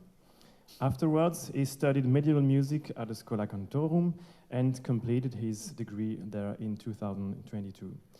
Since October 2022, he is enrolled in a PhD program supervised by Professor Dr. Irene Holzer in Munich and Professor Dr. Emmanuel Yiannopoulos in Thessaloniki on transcultural music philosophy in the 11th century, with a special regard to the works of the Byzantine philosopher Michael Psellos. Michael, the floor is yours. Thank you. Thank you for that very kind introduction. And of course, once more, thank you to the team who made that possible, especially to Christelle. This might be a debut today for me because the paper might be a little bit lengthy, I'm not sure. But if this is the case, Mathieu, just have the audacity to interrupt me and I see what I have to summarize then. Okay, let's get started. This is the time of joy. Today is a feast day. All shall rejoice and let resound songs. The church year is, from its beginnings up until today, a cyclic system of remembrance. The frequent occurrence of the word hodie, today, in medieval chants and songs for Christmas, Easter, and other feasts illustrates the way the medieval Christian communities experienced a feast day. The celebrated event itself was perceived to happen the very same day. In the Codex Buranus, a glimpse of this can be found in these joyful verses of song number 216. The community was to rejoice and perform festive and merry songs. In the case of Christmas, Christ had not been just born in illo tempore, to quote Iliade, but once again in the present. At the bottom of the last folio of the Codex Buranus, we find the short and nowadays pale entry number 25, asterisk. I will omit the asterisk in the following, of course. Remember, at the time of complete, the Lord has been betrayed, at matins apprehended, at prime unjustly accused, at third scourged, at sixth crucified, at ninth he expired, at vespers he has been buried. The note associates the daily office hours with very specific steps in the Passion of Christ. The moment of a respective part of liturgy is directly identified with a corresponding event in salvation history. Congregations thus not only commemorate a biblical or historical event as temporal analogy, but celebrate its actualization in the present. This was the very fundament of the medieval liturgy, reflections upon which occur more than once in the Codex Buranus, like with the parodistic Gambler's Mass, number 215. It had been precisely the time-transcending foundation of the liturgy which had allowed for the genre of liturgical plays to emerge at first place back in the 9th century. The nucleus of play had consisted of a dialogical trope set at the empty tomb of Christ, accompanied by respective movements, thus switching from the purely allegorical liturgy to a narratively ordered reenactment of the biblical event. The purpose of this visitatio was an immediate actualization of the event in illo tempore, enabling the congregation as well as a potential audience to witness their own core beliefs. From around 1100, plays experienced elaborate modifications closely intertwined with the trend of new songs in Latin, Nova Cantica, and the vernacular, beginning with Occitan. Plays were expanded with song, and strophes in the vernacular slowly found their way in. By the 13th century, liturgical play had thus developed immensely, with extensively enhanced plays for a number of different occasions, though the most important still was Easter. The rich and large plays inserted new scenes, such as that of the merchant, whom the Marys visit to buy ointment for the buried body of Christ. They thus bear an, albeit varying, strong theatrical or dramatic character. 6 such plays are preserved in the Codex Buranus and the accompanying fragmenta. The first layer consists of the plays number 227, a Christmas play with a long introduction around the prophets, the Ordo Prophetarum, and number 228 on the conversion of Egypt and Babylonia. With the middle layer follow the famous Great Passion play number 16 and the Emmaus play number 26. The last chronological layer, written down in the fragmenta, this is not completely correct as you can see because the Emmaus play is in the fragmenta, preserves the short Passion play number 13 and the Resurrection play number 15. All of them were written down in the 13th century and are at least partially neumed, except 228 and number 13. Emerged in a crucial time of paradigmatic change, these plays provide a precious testimony to the development of liturgical play. Simultaneously, despite the extension of plays by additional scenes and the prominence of plot and acting, their conception as a precursor to later theatrical genres is problematic, not least because they are by no means accompanied by a theoretical grounding of theatre. An assessment of the Buranus plays should hence consider their conceptual origins rather than confine to retrospection from later play appearances or the emergence of theatre genre. But the Buranus plays do testify a conceptual transformation of liturgical plays. They show clear traces of scholasticism and empathic devotion. Thus, their innovations reflect intellectual and spiritual trends of the late 12th and earlier 13th centuries. Against this background, today I would like to provide insight on the plays as sung rituals and demonstrate their ritual conception in synergy with the musical realization. To begin with, let us consider the setup of play number 15, which is described in its introductory rubric. Like usual Easter plays, it is placed in the context of Easter Sunday Matins. However, it is not inserted in the regular liturgy preceding the Te Deum, but it only follows the fully completed service. I quote, "It begins the play rather the example of the Lord's resurrection. After Matins has been sung on Easter morning, shall everyone who is assigned to the play be prepared in his way at a special place and proceed to the place where the sepulchre is. First shall come Pilate and his wife with the large lamps, soldiers shall come before and assistants after them. Then shall come the angels, the Marys, and the apostles." The relation between liturgy and play is, from the beginning, an ambivalent one. On one hand, the rubric places the play unmistakably in succession to Matins, with a break only to prepare the actors. The introductory procession heads to the tomb, most probably referring to the Easter sepulchre of the church, given the absence of other information. For practical reasons, one can further assume that also the locus specialis, the special place where the actors or singers or performers get prepared, is located somewhere in the naves or a neighboring space, like maybe the sacristy. Just like traditional Easter plays, number 15 is thus most likely to be performed in the same sacred space as the liturgy. Finally, the auditive layer of the play begins with a piece of chant, the responsory of Palm Sunday, Ingressus Pilatus. On both the visual and the auditory level, the play is thus adjoined, if not connected, to the liturgy of Easter Matins. On the other hand, the strong elements of separation are obvious. There is an interruption while the actors get prepared. Also, the locus specialis must, by definition, be still distinct from the part of the sacred space used for liturgy. Above all, the procession of Pilate, his wife, and their followers designates very clearly the beginning of something new, especially with the first two carrying lamps. This procession clearly contributes to constituting a new context. From an auditive perspective, the gap is evident anyway due to the chanted dismissal at the end of Matins. The result of this setup is a hybrid or ambiguous third space, not quite anymore within liturgy, yet not completely separated from it, but something in between, attached to liturgy. When the performers return from the preparation and proceed to the Easter sepulchre, the space has been transformed by both movements and music. To borrow from the rubric, the congregation and its potential audience have created and entered a metaphorical locum speciali.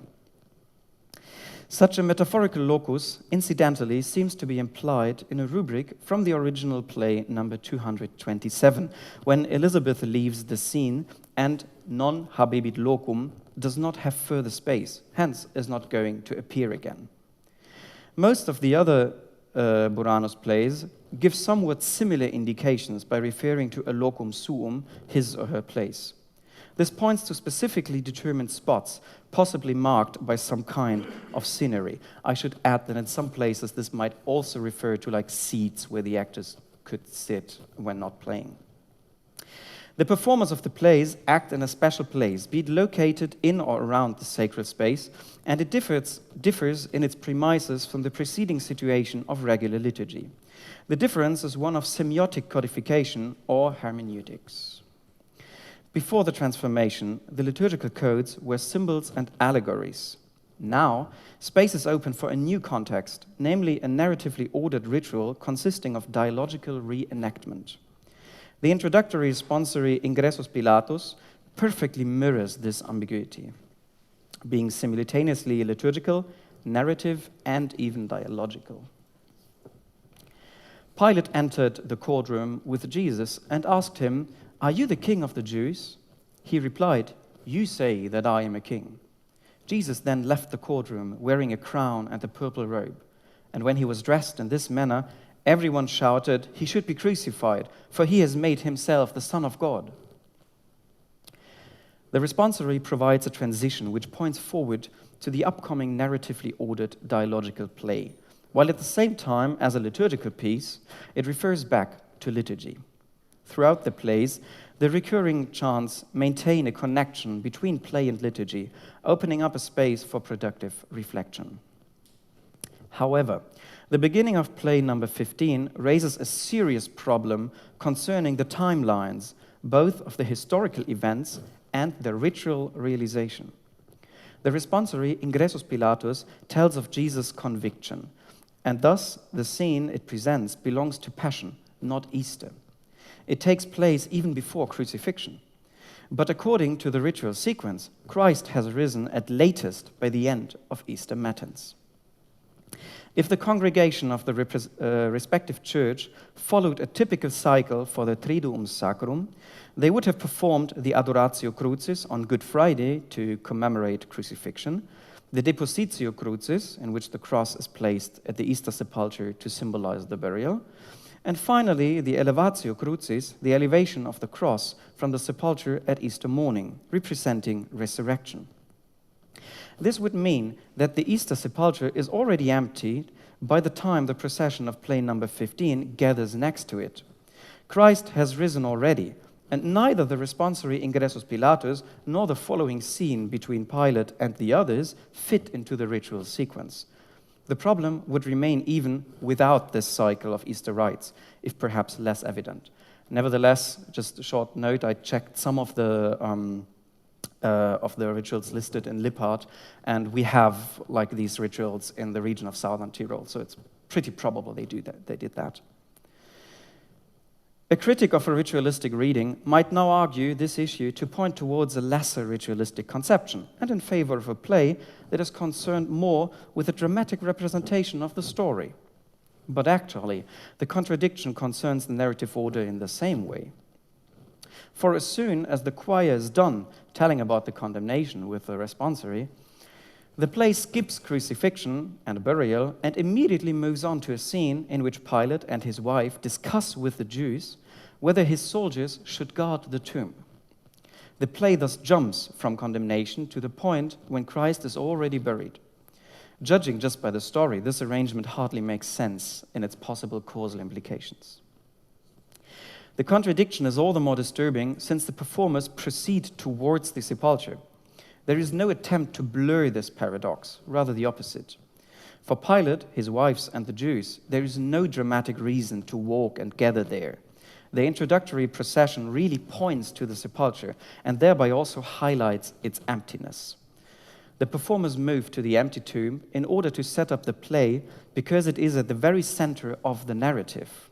In this way, the procession subtly fulfills what always had been the central purpose of Easter plays, to present the corporeal absence of Christ.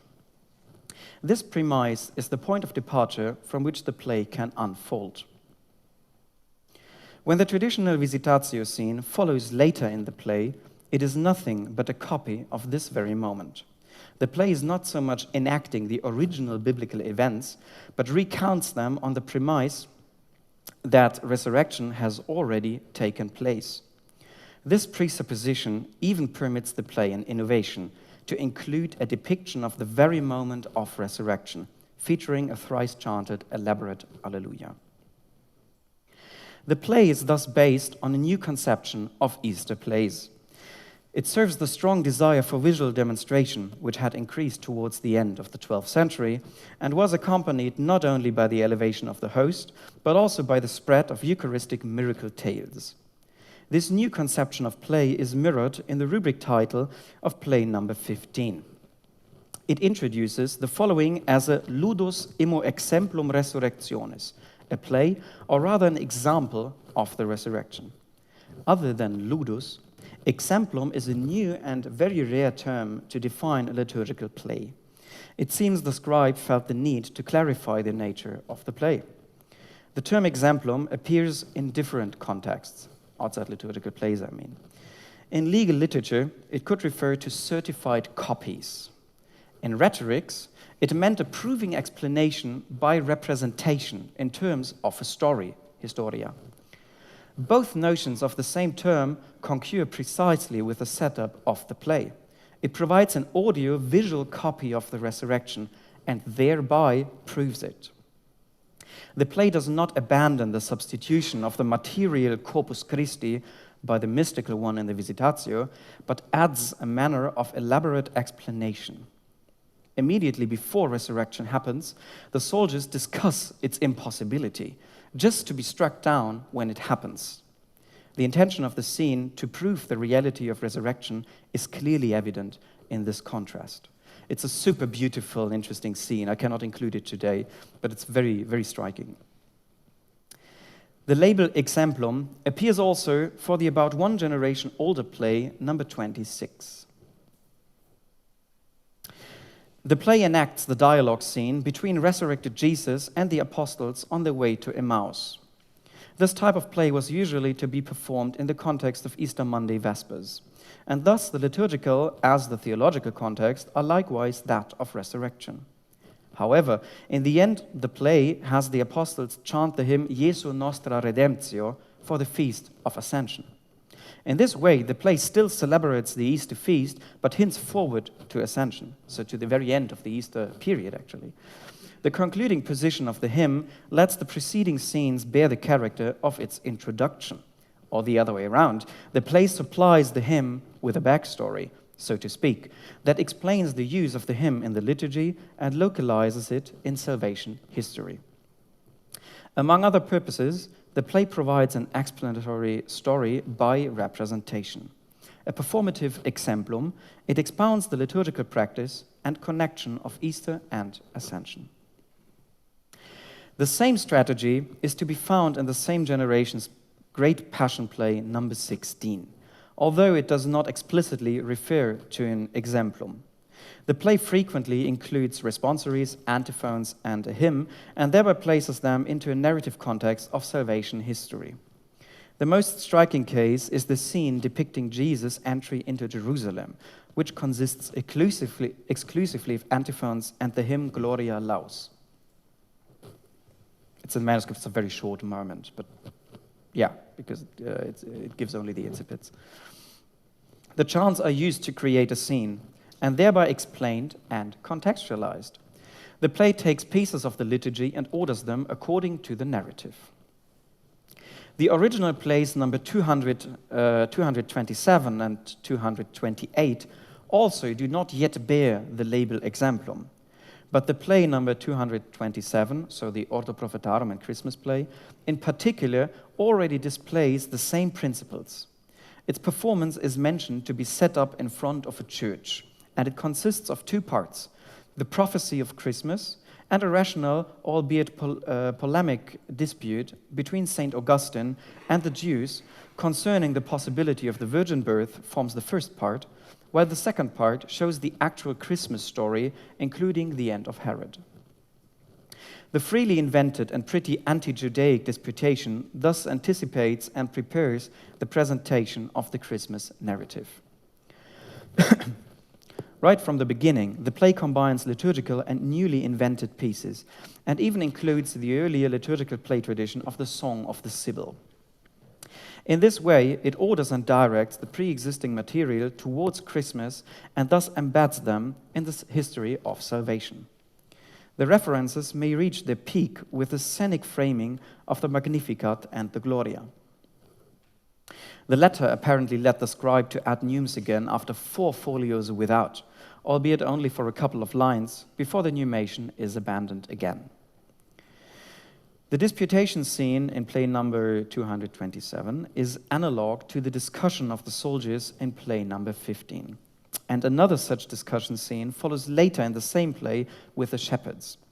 But here, in this scene, St. Augustine discusses with the Jews the possibility of virgin birth. Despite its polemic, the dispute is pretty sophisticated, with literal references to moderna and vetera, to old and new philosophy, and to Aristotle himself. It thus reveals the scholastic reflection on miracle stories in the late 12th and the 13th centuries. One thus may consider the reference to Exempla an early desire to newly designate the results from exactly such reflections.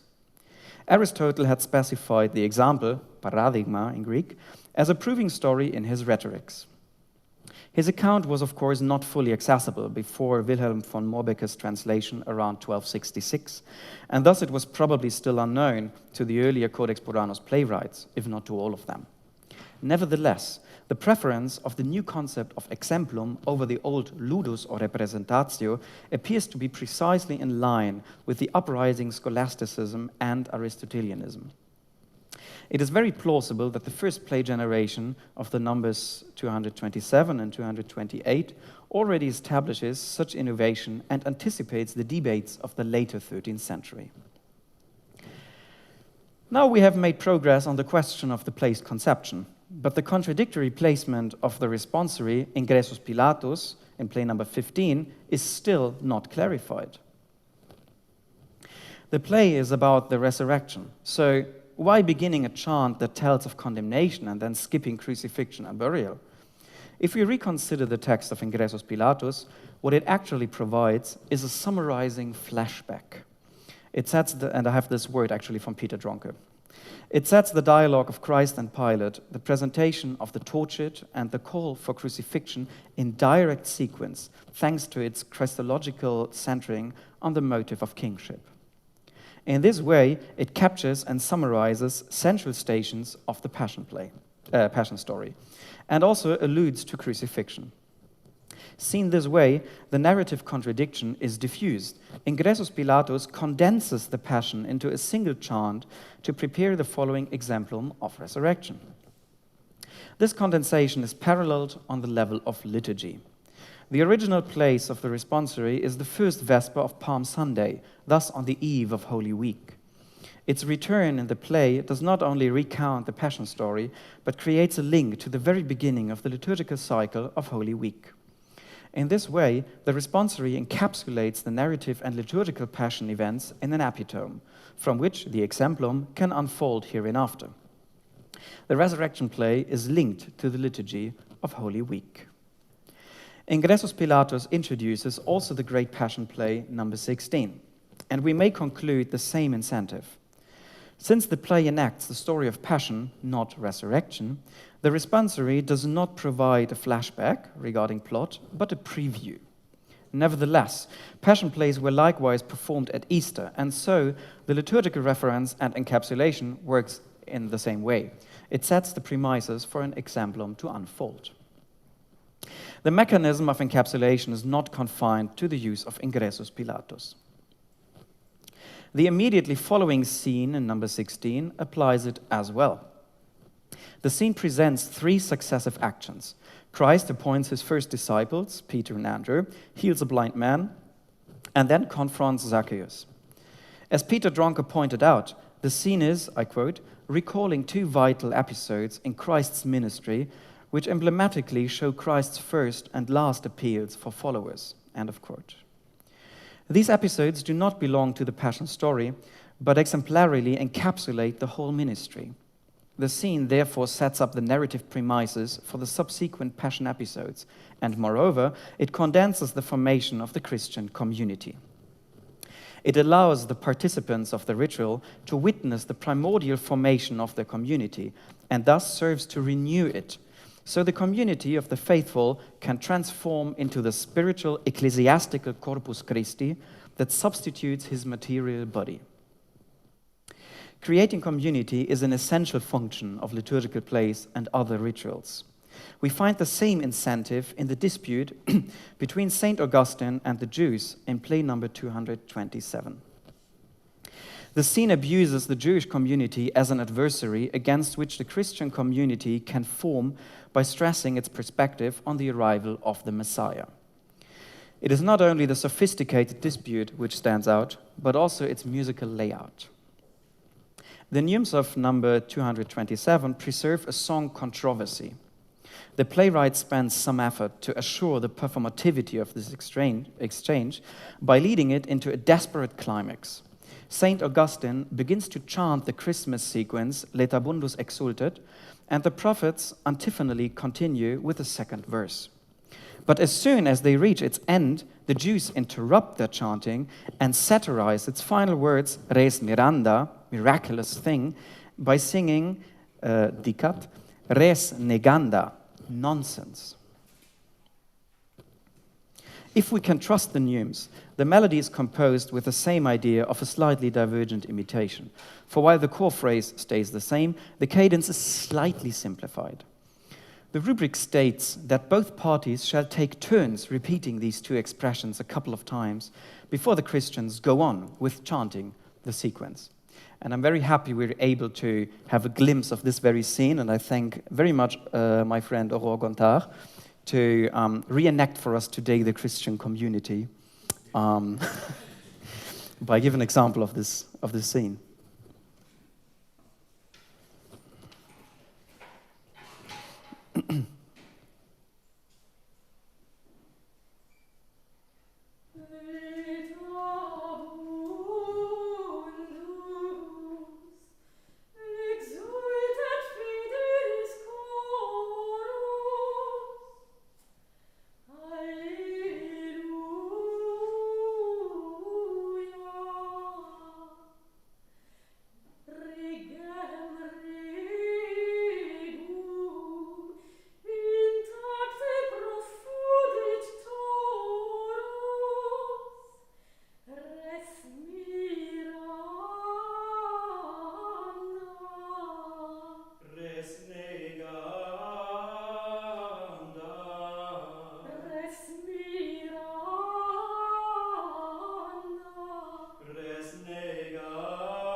Thank you, Aurore, for being so dogmatic.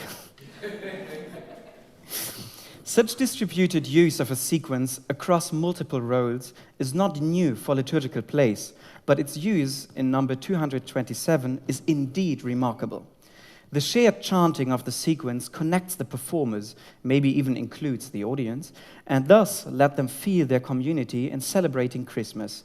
And the interruptions support this process by highlighting the confrontation with the other, the creation of an opponent. It is telling that Augustine expects the Jews to acknowledge the claimed truth of Christian creed and become converted. The composed corruption of the sequence highlights the theological controversy and illustrates the formation of identity. It is the performance which enables, or at least supports, these processes. For my final example, let me come back again to the great Passion Play number 16. We have seen the encapsulation of Christ's ministry. The scene is also relevant in terms of music, for it sets the musical norm of the play after the introductory responsory Ingressus Pilatus. It might be worth considering whether the melodic material could be derived directly from the preceding responsory.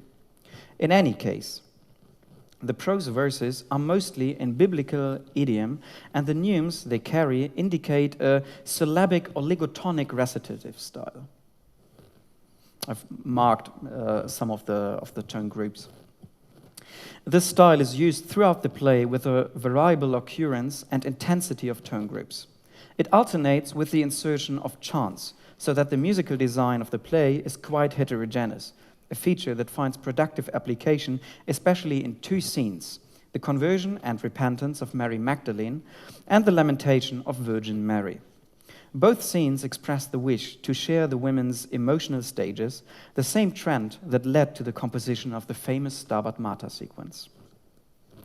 Let me, though, for today, confine to the former, the conversion of Mary Magdalene. The scene establishes an immediate example of repentance and redemption, and at the same time prepares for the materiality of the corporal resurrection. It consists basically of three fundamental sections. The first is a short introduction in which Jesus is led to the Pharisee's house to have supper. Then follows the core, the long and repetitive scene around Mary Magdalene. Here, she approaches a merchant, first to buy cosmetics, but later to purchase ointments for the feet of Christ. This is a borrowed and modified scene that first appeared in the Vic Easter play in the 12th century. Originally, what was purchased was ointment for the corpse of Christ. The dialogue should therefore emphasize the materiality of the Corpus Christi and prepare its absence. Now, in play number 16, the scene is borrowed twice and combines this anticipation with Mary's act of repentance. It will be the act of anointing the feet of Christ which will grant her redemption. The ointment thus serves to represent mundane vanity, to materialize redemption, and to anticipate corporal resurrection. The third part of the scene, in which Mary finally performs the anointing, begins again with a chant, the responsory Accessit ad pedes. It signalizes the anointment and opens for the end, in which Jesus defends her against Judas and the Pharisees. The core scene around Mary Magdalene embraces multiple repetitions. Basically, she goes and buys cosmetics, speaks to her followers, and then goes to sleep, sometimes with a lover. An angel appears and tries to send her to Christ. This happens 3 times, and only with the 3rd time she wakes up, she is convinced by the angel and repents. Then she sees the merchant once more to buy ointment and heads to the scene with Christ. During the course of this scene, there are several songs sung in both Latin and German. Most of these creative inventions are primarily strophic, with a preference for the Goliadic stanza and the Latin strophes. Overall, however, the metrical design is rather heterogeneous, and another layer of complexity is added with the music. For the notation shows a similarly heterogeneous pattern, with a development of different strophe melodies for the metrical Latin and German verses. Some of these tunes show signs of repetition, but their exact identification may be hindered by eventual errors in the numation. What is, however, clearly recognizable is a contrast between the established oligotonic style and a significantly simpler, almost exclusively syllabic texture. This, you have the normal, the standard style, which is more oligotonic in green, and then I have like the red brackets around where it gets pretty syllabic. This simpler style first occurs after Mary's mundane song Mundi Delectatio, when she and her followers approach the merchant to buy cosmetics, and it is retained for Kramer gibt die Farbe mir and the subsequent German strophes. The former, more oligotonic texture tends to reappear with the angel's song. Due to the repetitive layout of the scene, these two styles happen to alternate. When Mary finally renounces her worldly treasures, her words are even highlighted by striking cadential melismata. Also, Christ's final absolution of Mary and her very last song of repentance are endowed with striking melismata. It hence seems that the degree of embellishment is chosen consciously. The music of the scene is characterized by repeating alternations between an oligotonic, apparently standard style, and a syllabic texture that is put in contrast. Let's come back to here, and let's have a short impression of this moment, just to save some time. Only the first two lines of Mundi Delectatio and the first line of the following song, the dialogue with the merchant.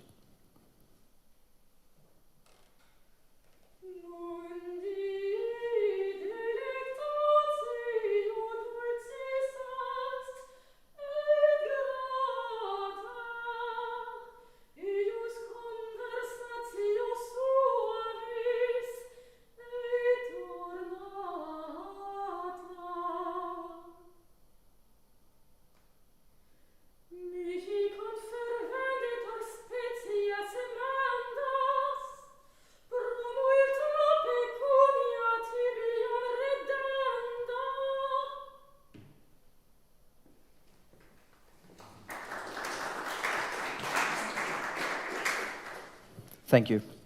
I don't know about you, I feel it very different, the style. Given the subject of the scene, it stands to reason that this contrast may have been conceived in analogy to the contrast presented in the plot, that is, of mundane joy and religious salvation. Although the syllabic style is not consequently bestowed on mundane strophes, and reoccurs also in later scenes, its introduction after the oligotonic recitatives, and especially the preceding chants, must have caught a listener's attraction. Conversely, the outstanding melismatic moments should have pointed the participants to the greatness and significance of the corresponding statements: renouncement, repentance, absolution. This large and essential scene of play number 16 therefore shows attempts to incorporate melody in a multi-layered representation of the conflict between secular and sacred, and an example of renouncement. The actual issue of the scene, however, is absolution. Mary's conversion upon her third awakening, her purchase of the precious ointment and anointing of Jesus' feet, the following biblical discussion on this deed, and finally her absolution, all these elements point towards the final salvation in the Easter miracle. And the melodies are arranged in such a way that the prerequisites for this become perceptible on an auditory level. Let me conclude. Considering the setup and mechanics of the Codex Buranus plays quickly reveals their ritual functioning. The way they are contextualized and composed points to a new concept of liturgical plays. This new concept is mirrored in two of the rubrics. The plays are now exempla, examples which copy the historical events in order to make them accessible and tangible, but also to prove and discuss the miracles. The exemplary examinations of the neumes have further shown that the melodies are deliberately deployed to expand the visual haptics with an auditory one. The melodies support what is shown, but also what is meant and intended. It would be a promising enterprise to investigate the extent to which these compositional strategies and the notation rely on the intellectual debates of the 12th and 13th centuries. Be it as it may, there can be no doubt concerning the multi-central design of the plays. The presented scenes rely on performativity and the combination of enacted image, text, and sound. The plays are intended for singing, at minimum the neumed majority of passages. In this respect, the only meager indication given in the Codex Buranus plays for the quality of singing is noteworthy, all the more so because it is play number 13 that provides it, despite lacking any neumes. I guess we will hear a bit later on that in the next paper. And Mary shall perform a planctus as well as she can. Apparently, the performer should sing as well as possible to match appropriately the gravity of the scene. One can assume that the performers endeavored to give expression to the respective scenes in general. Although the plays were rituals, no theater, their performances apparently had to be convincing. The brief and sole indication concerning the performance of the Lamentation, probably the song Planctus Antenestia, therefore confirms the role that musical performance fulfilled for the Codex Buranus plays.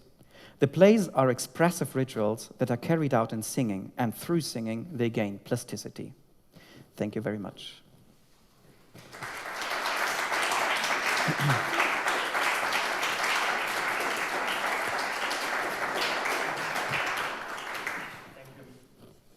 Michael, for this very impressive paper, and thank you also for your participation. We have only 4 minutes for questions, so I jump to somebody who has a burning question to ask to Michael. Yeah. Thank you very much. There are several liturgical pieces in the dramas that not quite fit the context of the drama, not in their entirety. And my best guess is that they weren't performed in their entirety. For the responsory Ingressus Pilatus, I was wondering if just the word Ingressus Pilatus were sung to just set the context of the characters entering the stage. What do you think? Yeah, I mean, it's a thank you for the question. It's a very important one because yeah, it's a riddle with the liturgical pieces in these plays, and especially with Ingressus Pilatus. It's possible. I mean, I relied on the imagination that they sung the whole piece and not only this one verse. Because also in early liturgical plays which have chants, they usually take not only one verse, but they take either the whole one or at least the longer section. But I'm actually not even sure whether I remember of such an example. Mostly it's the whole chants. So yes, with like the incipits, which are very reoccurrent in the plays, and many of them, not all of them, but many of them neumed, I had the impression, no, it's actually meant that they sing the whole liturgical piece here. And to me, it makes sense in the way that I just presented. But it's also a possibility, and that, I admit, that would change a bit the matter. Yes, thank you for the remark.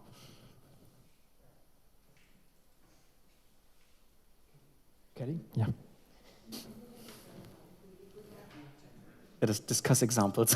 Thank you. No. Actually, I just wanted to say thank you very much, and also to reflect on what Niels Holger Pedersen has talked about a bit in our perception of chronology in the narrative of drama or representation. By the way, I find that your point about exemplum as a rhetorical device really, it makes a lot of sense, especially with the rubrics of item underneath it being separate individual items.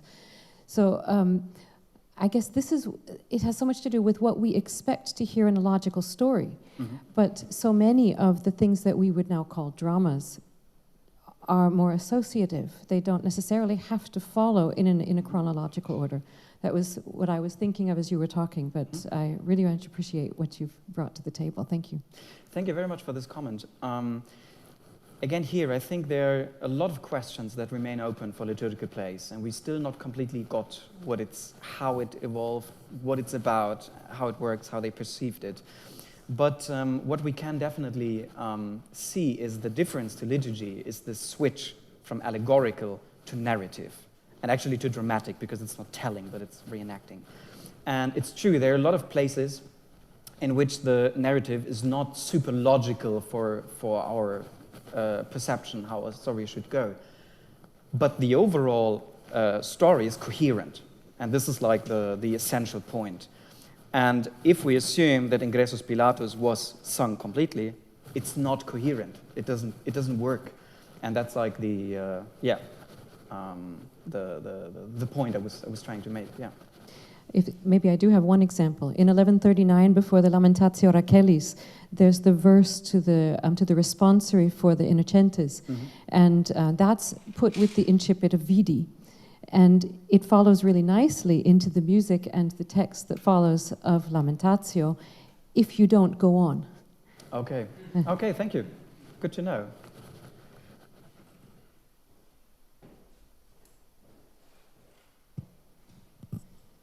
We have to end now, but we will have a great continuation with Laura. You can go forward and prepare. Thank you very much.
So for the final paper of this conference, we have the honor to welcome Laura Albiero, which is my colleague in the Carmina Burana Online project. Laura is musicologist and Latin paleograph. She conducted research at the Sorbonne, at the Institut de Recherche et d'Histoire des Textes, and participated in the Polonsky project, England and France, medieval manuscripts between 700 and 1200 at the Bibliothèque Nationale de France.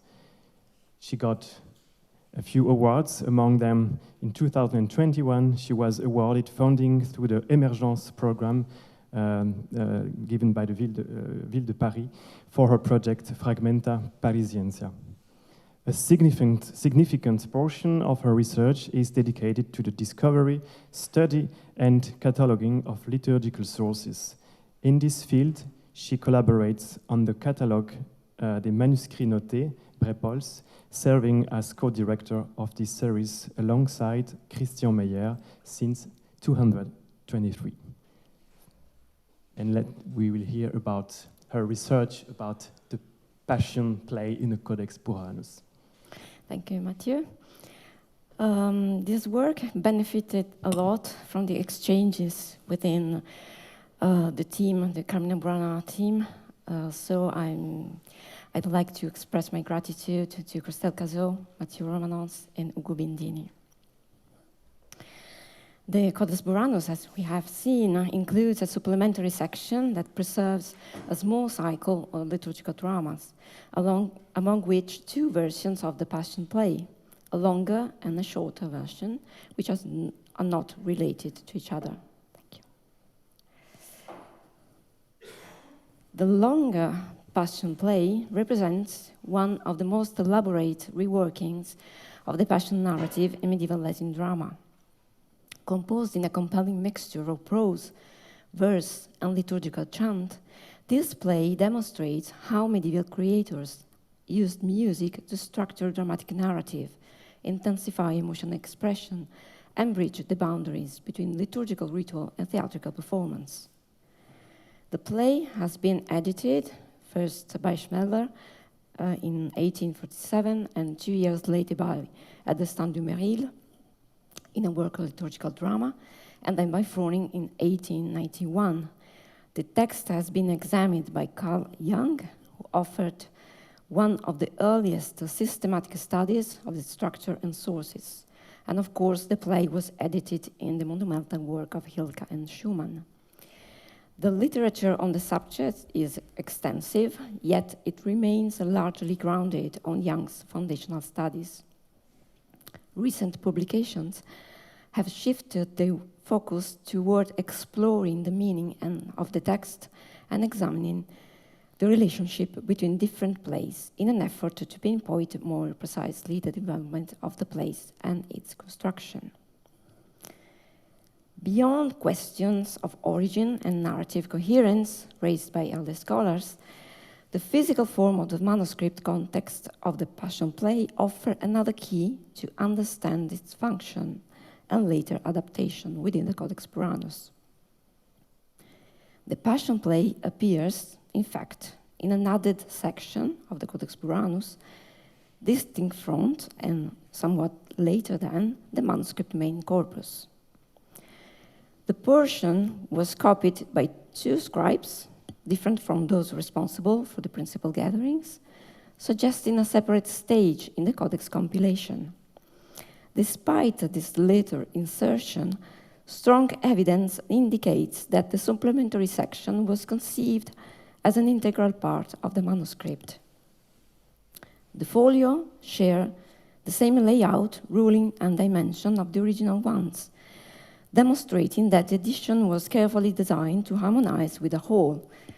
But after this conference, I have doubts on that, because Marina Bernasconi pointed to the fact that there is an inscription at the upper margin of the page, which usually is found at the beginning of a manuscript, which is absolutely accurate.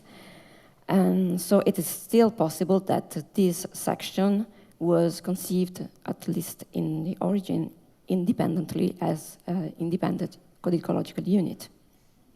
Anyway,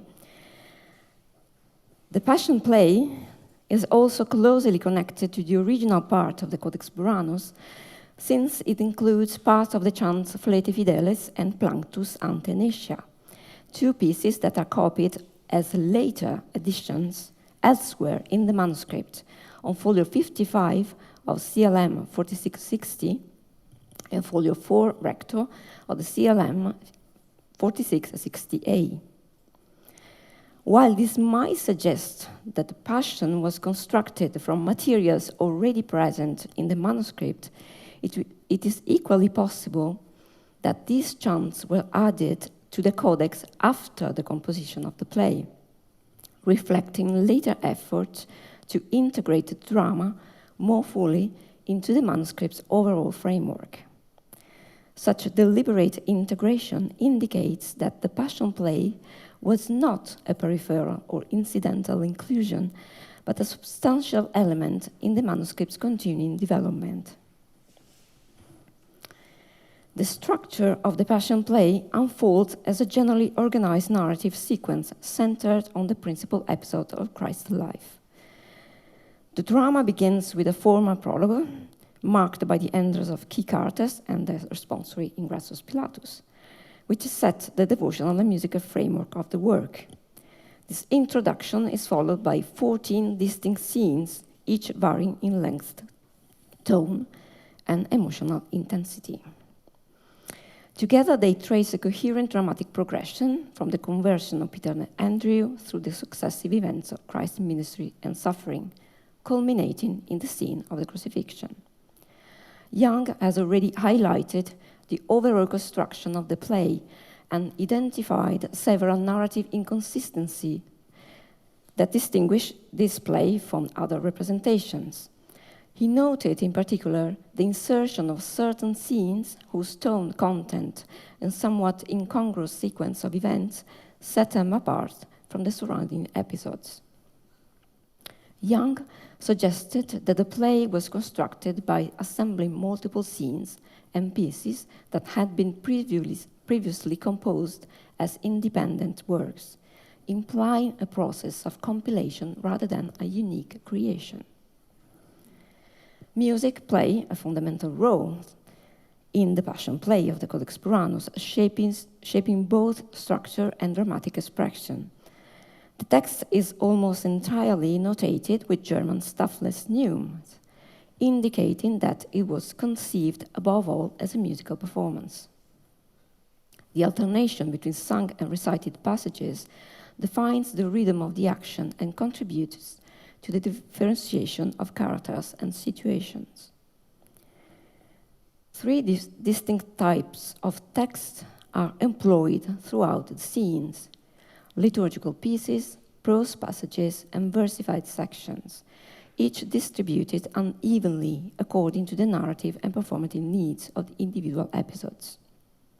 Some scenes consist entirely on prose, such as the healing of the man born blind, while others rely exclusively on liturgical material, as in Jesus' triumphal entry into Jerusalem, and still others blend multiple types, combining liturgical chant with spoken prose or verse to create a richer dramatic texture. This variation in textual composition directly influences both the length and complexity of individual scenes. Those based solely on prose tend to be more succinct and narrative-driven, whereas those incorporating liturgical or versified elements often exhibit greater elaboration and a higher sense of solemnity. As young studies have shown, some scenes of the Passion play possess a degree of autonomy, while others are more firmly included within the narrative sequence. But how is the whole drama constructed, and how are the transitions between the scenes achieved? Can we reconstruct how the staging was organized and how the characters were meant to move and speak? To address these questions, we must turn into the rubrics, which provide essential clues about performance practices implied by the text. Rubrics are the indications that identify characters and describe their actions. They constitute the crucial layers of the Buranus Passion, functioning as both stage direction and musical cues. They reveal how the compiler conceived the distribution of scene, the entrance and exit of the characters, and the modes of vocal delivery assigned to each. By analyzing this text, what characters are present, what they are instructed to do, and how often the speech is introduced with or without a verb, we seek to reconstruct the implicit performative logic of the play, how it might have been enacted, sung, or declaimed within its medieval context. The main text of the Buranus Passion was written by two primary scribes, while the rubrics were added later by a third scribe in the spaces that had been intentionally left blank.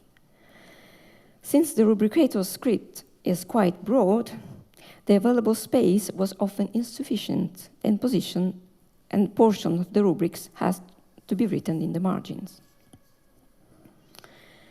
Rubrics specifically mark the transition from one scene to another. They almost never include explicit indication of place.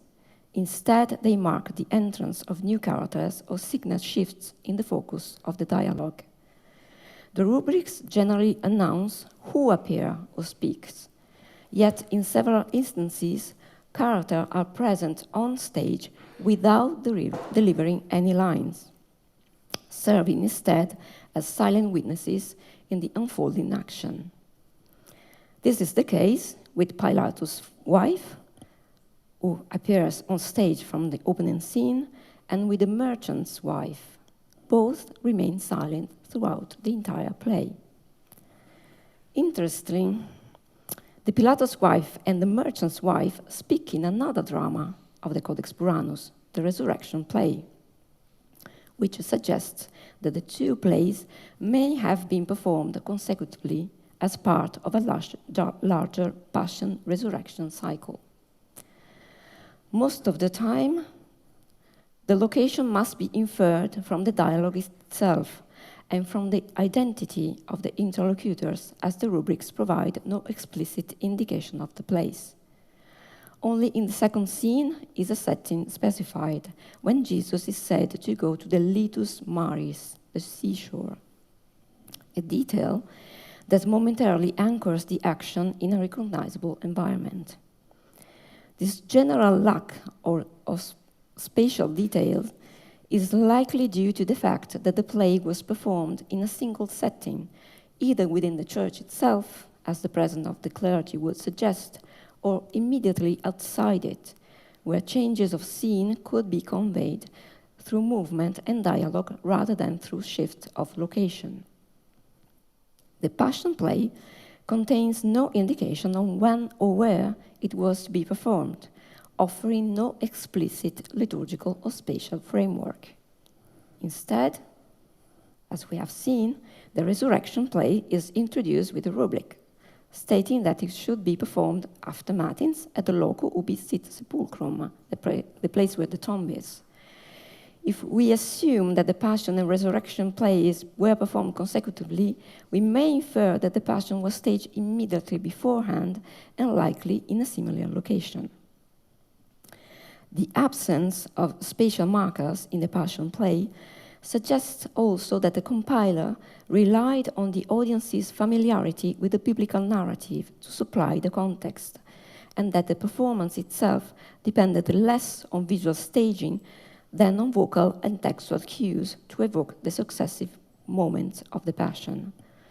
A closer look at the verbs of movement used in the rubrics may provide further clarity. The entrances of characters in the Buranus Passion are most frequently introduced by the verb vado, 12 occurrences, and venio, 13 occurrences, which together form the principal vocabulary of stage movement in the play. The use reflects two complementary perspectives on motion. Vado generally implies movement towards a destination, while venio presents the same action from the point of arrival, emphasizing the entry of new figures into the dramatic space. Although the rubrics rarely specify precise location, the alternation between these verbs effectively marks the transitions between episodes, functioning as the textual equivalent of the entrance and exit of the stage. In performance, such cue would have guided by the repositioning of singers of actors within the scene. It is possible that the characters remain at the sides of the stage and stepped into the center only during the scenes, a practice that would have allowed for smooth transitions and for the presence of multiple figures without requiring elaborate staging or scene changes. This hypothesis is also confirmed by the verb indicating character departures, recedo and retrocedo, which denote withdrawal or stepping back. They add another layer to the play vocabulary of movement. Recedo and retrocedo signal a retreat from the dramatic focus, often concluding a speech or marking the departure of a group once their role in the action is complete.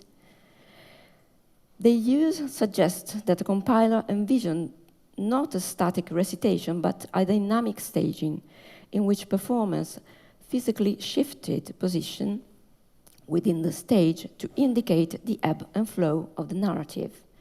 At the same time, these verbs can carry symbolic resonance.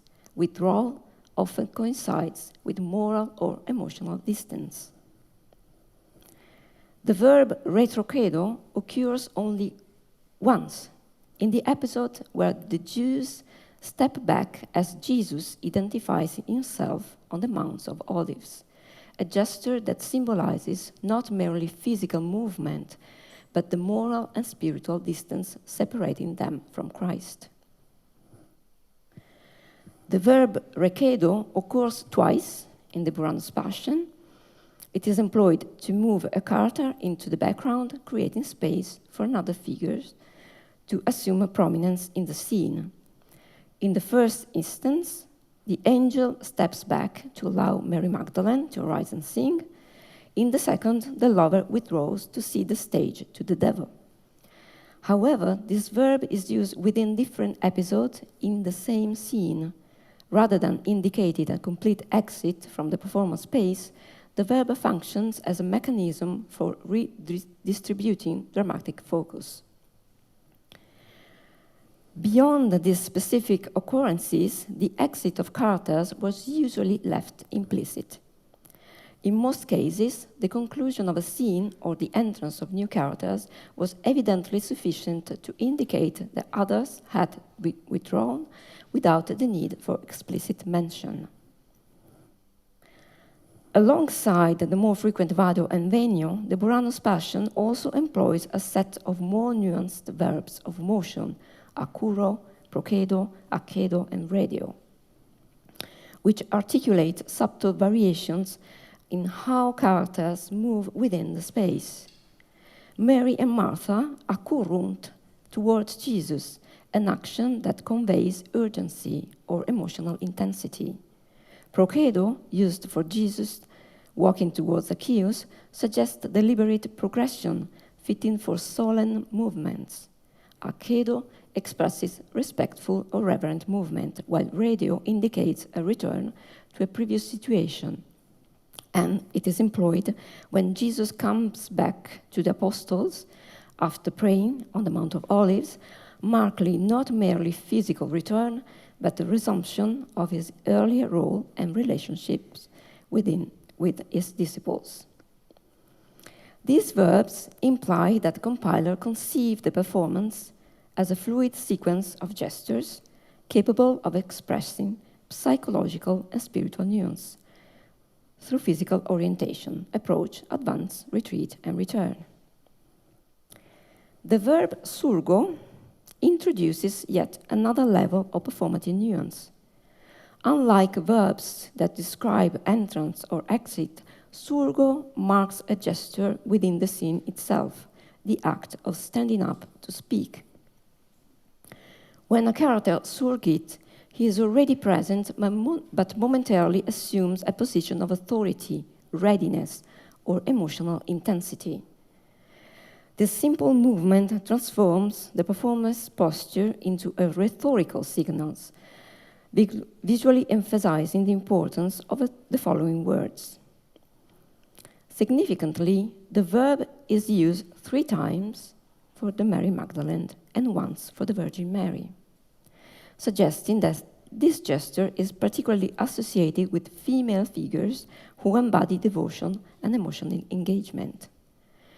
In both cases, rising to speak underscores the spiritual responsiveness and inner strength. For Mary Magdalene, it marks movement of fervent expression and transformation. For the Virgin, it conveys dignity and moral authority. The occurrence of surgo in the rubrics thus reveal how physical movement could be used to highlight the theological and affective prominence of these 2 women within the play. In the Passion play, the act of speaking is predominantly associated with male figures, Jesus, the apostle, the Jews, the Pharisees, whose words drive the narrative and define authority within the dramatic structure. Against this backdrop, the moments where female characters are explicitly shown to rise and speak acquire particular significance. The use of surgo for Mary Magdalene and for the Virgin Mary challenges the usual gender hierarchy of speech and silence in medieval drama. By explicitly marking their gesture of rising before speaking, the compiler not only highlights the spiritual intensity, but also places them at the visual and symbolic center of the stage. The act of standing up thus becomes a means of emphasizing their presence, granting them a moment of prominence within an otherwise male-dominated performance space. Alongside such gestural indications, the verbs of speaking used in the rubrics provide further insight into how the performance was conceived. These verbs specified the manner in which the text was to be delivered, spoken, sung, or otherwise expressed, thus revealing the interplay between movement, voice, and dramatic emphasis that shaped the staging in the Passion Play. Throughout the text, the verbs that introduce or qualify the saying of Christ and other characters, dico, canto, clamo, respondio, and others, serve not merely as functional narrative markers, but as indication of performance practice. The verbs most frequently employed are dico, 42 occurrences, and canto, 27.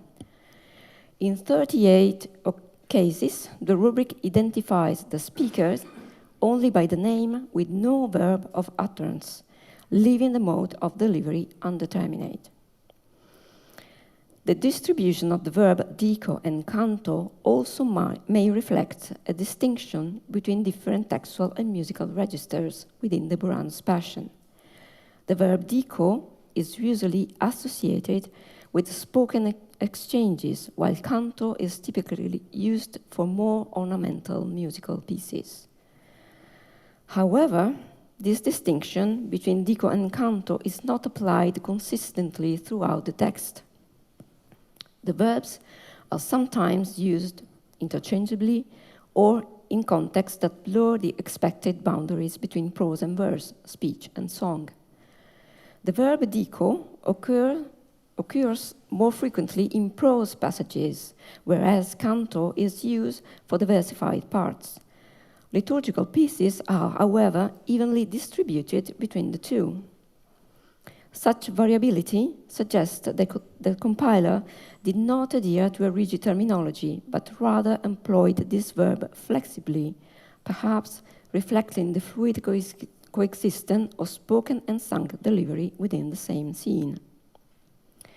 Moving beyond the simple dichotomy between dico and canto, the compiler of the Passion Play makes use of the verb respondio in 17 occurrences. This verb indicates a responsive or alternating performance style typical of dialogues. This suggests the presence of multiple performers or choirs taking turns. In performance terms, respondio implies a call and response dynamic, giving the play both rhythm and communal structure. The rarer verbs of exclamation, voco, clamo, and lamento, mark an emotional climax. These would correspond to moments of pathos and dramatic conflict. Their scarcity underlines their expressive force. They are effective punctuation in the measured flow of the recitation and chant. The verb clamo is used to mark a call addressed to others, summoning them to come forward or to respond. Mary uses it when she calls upon the women to join her in singing their sorrow, and Jesus when he calls out to his Father from the cross. The verb voco functions in a similar way, denoting summon or invitation. Jesus uses it to call Zacchaeus down from the tree to join him, and it is likewise used when the Pharisee invites Jesus to dine with him. It also marks the moment when Jesus calls Simon and Andrew to follow him in conversion and discipleship, though in this instance the verb is not followed by any spoken words. The expressive richness of the text also emerges in the use of double verbs that specify the emotional tone intended for the character's delivery. The rubric Judas veniat festinando, when he's seeking a way to betray Jesus, conveys Judas' eager anticipation, his almost joyful haste in pursuing the promise of payment.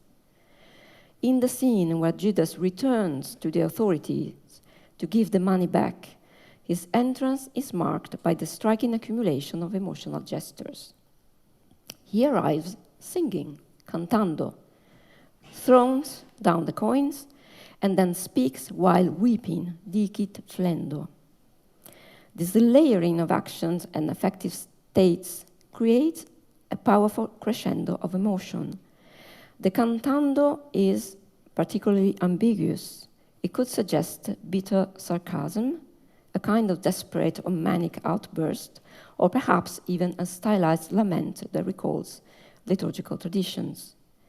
The physical gesture of rejecting the coins serves as the dramatic pivot between these two vocal modes, from song to tearful speech, visually embodying Judas' transition from one emotional state to another and tracing his psychological disintegration. The combination of cantando and flendo as markers of extreme emotional states appear elsewhere in the play, in the portrayal of Mary Magdalene, creating a deliberate parallel between the two penitent figures. Both Judas and the Magdalene are characterized by this juxtaposition of song and weeping, though the significance differs greatly. Where Judas cantando suggests the desperation, irony, or psychological fragmentation, the Magdalene's uses of these same verbs typically conveys devotional fervor and redemption. Significantly, the same verbs, cantare and flere, are used together in the case of Mary and Martha. Their singing and weeping express not only sorrow but also reproach. They blame Jesus for not having arrived in time to save Lazarus. This combination of sorrow and implicit accusation gives way to joy and wonder where Christ rises their brother from the dead. The same vocabulary thus represents a dramatic transformation from despair to belief and from death to resurrection. This observation leads to a broader inquiry into the relationship between verb choice and character identity in the play. Do certain figures consistently employ specific verbs? Can we identify character-specific performative signature that distinguish one figure from another? The answer depends largely on the character. Some figures intervene only once or twice, making it difficult to discern any consistent pattern. For those who appear more frequently throughout the play, however, a certain specificity can be observed. Some characters employ a range of verbs. The word of Jesus, for example, are introduced by 5 different verbs, most often dico, canto, and respondio. It is striking, however, that all the utterances attributed to Mary Magdalene are introduced by a single verb, canto.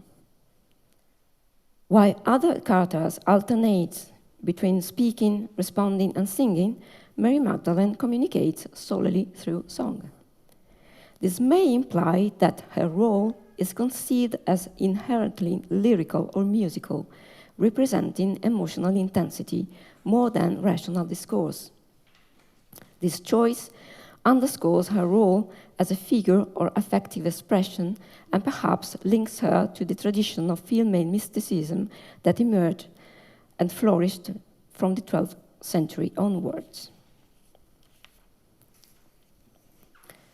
Another exclusive use of canto occurs in the group identified as the clergy or the choir, responsible for performing the dramatized liturgical pieces. The first of these, the processional antiphon Collegerunt Pontifices, contained direct speeches attributed to several figures, the Pontificates and Caiaphas, while the choir itself serves as a mediating narrative role within the drama. The choir fulfills the same function at the end of the Lazarus scene, where it performs the communion antiphon Videns Dominus.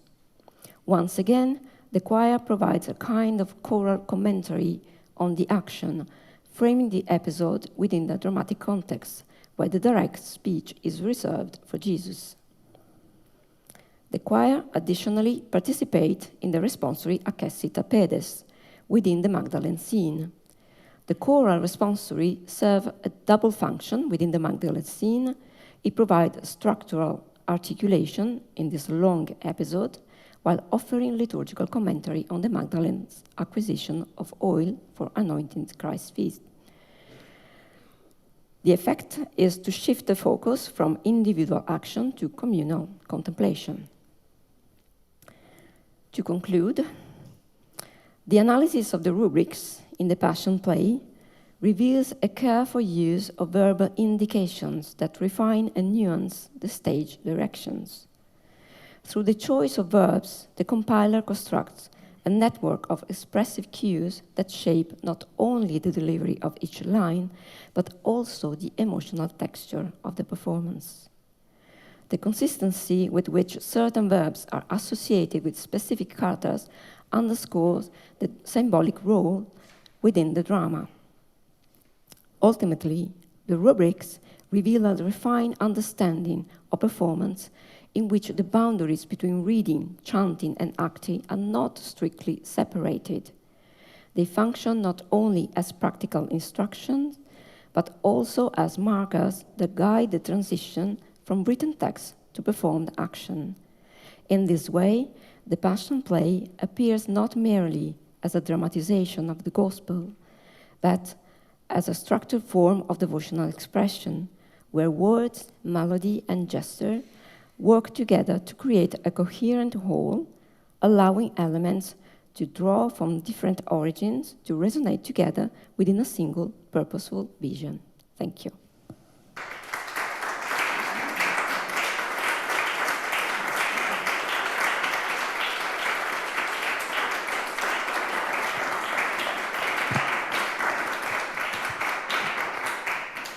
Thank you, Laura, for this beautiful paper. If I may, I would like to ask first question.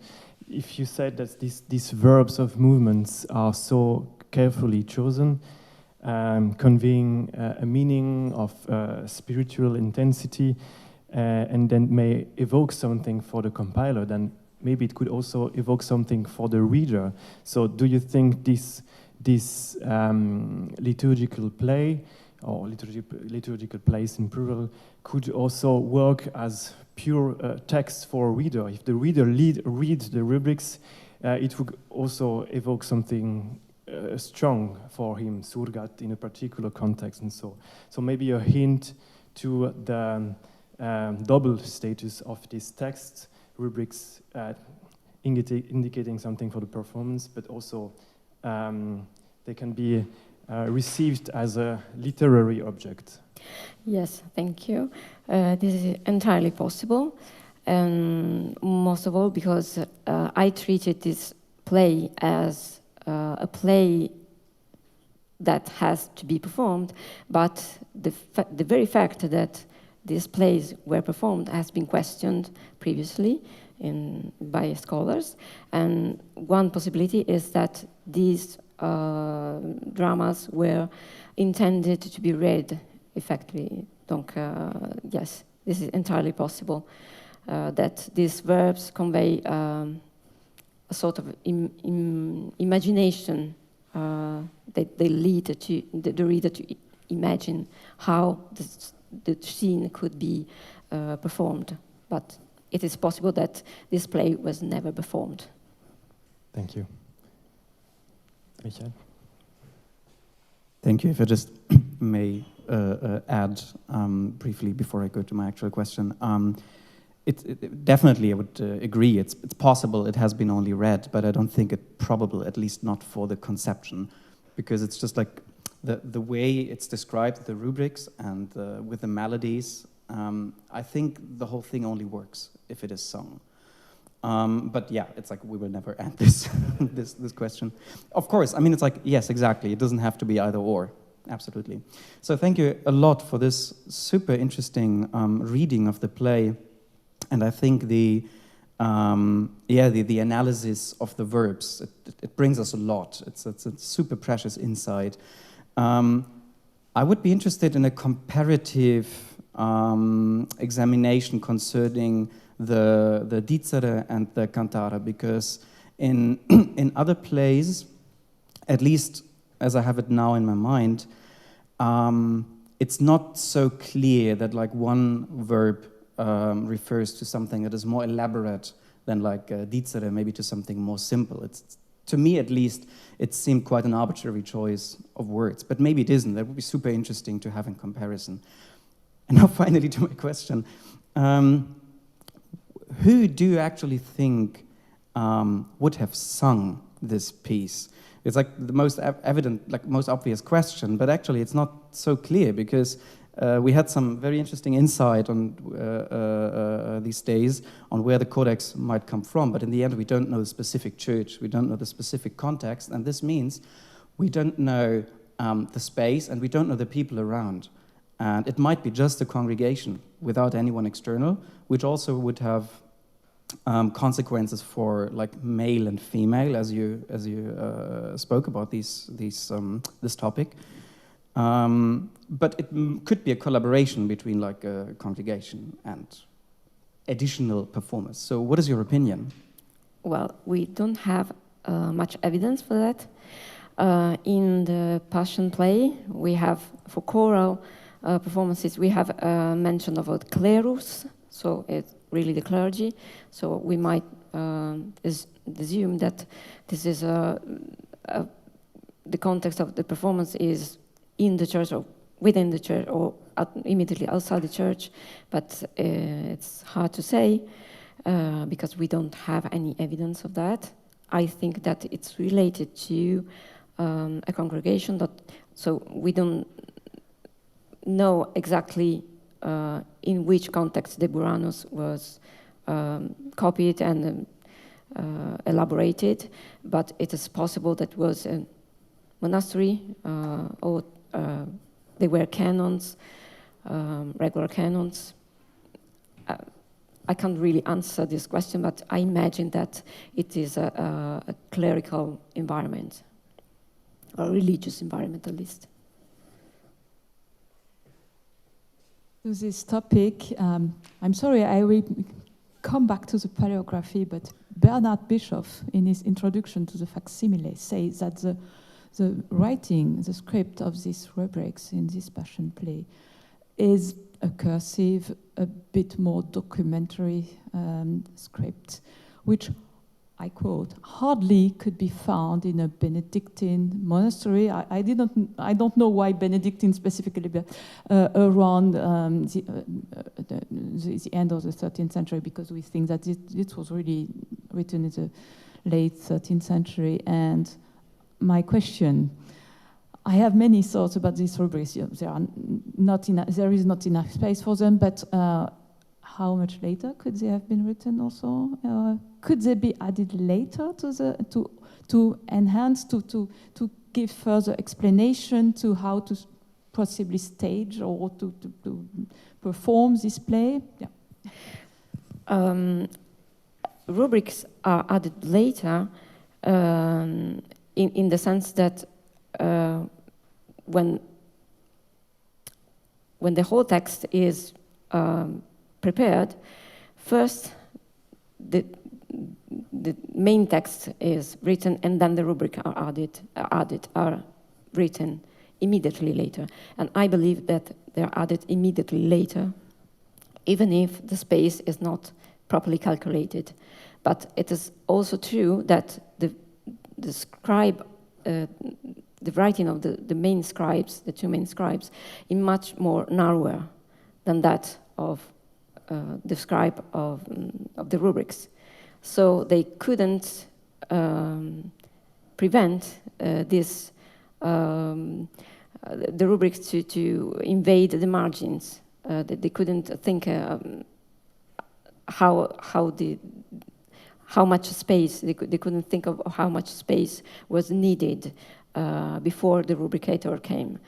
I don't think that the rubrics were added much later. So in I don't know, 1 year later or maybe 15 years later. I don't think so, because the rubricator also have to be in mind what's going on.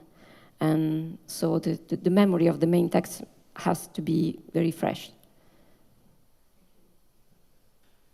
I'd like to very briefly come back to the Dicere et Cantare. And my question, as I understand it, whenever dicere occurs, there is a proportionally larger chance to be encountered with a form that is prose rather than poetry. But other than that, other than the form, if I remember it correctly from the dissertation of Ulrich Mähler, Dicere et Cantare, I think I remember that they were used interchangeably, as you've already suggested, Michael. So my question is, what does that mean in a performative context? Is dicere something different than cantare, other than the form of the language that follows?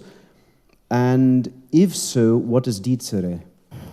Is it spoken as in spoken as we are speaking right now, or does it mean a tonus rectus, or something else that we, as a modern audience, might also consider cantare?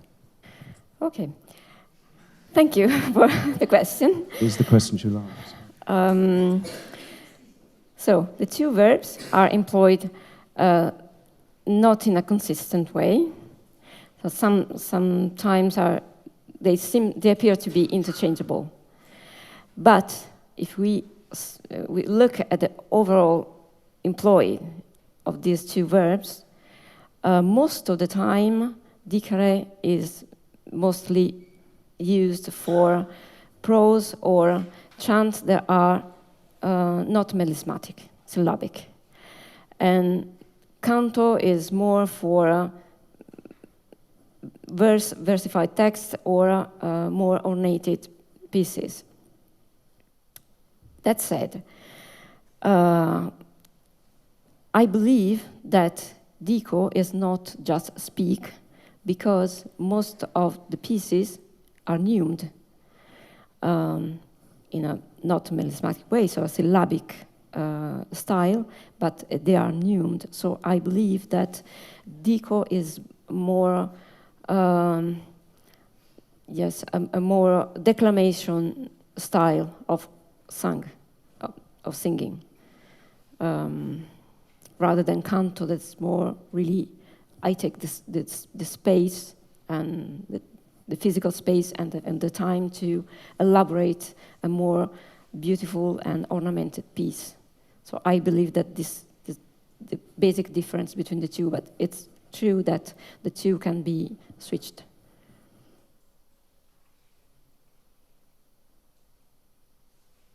I think we have a good time for further questions. Yes, we are running out of time. I'm very sorry because this is a very, very huge and interesting subject. I would like to thank again Laura and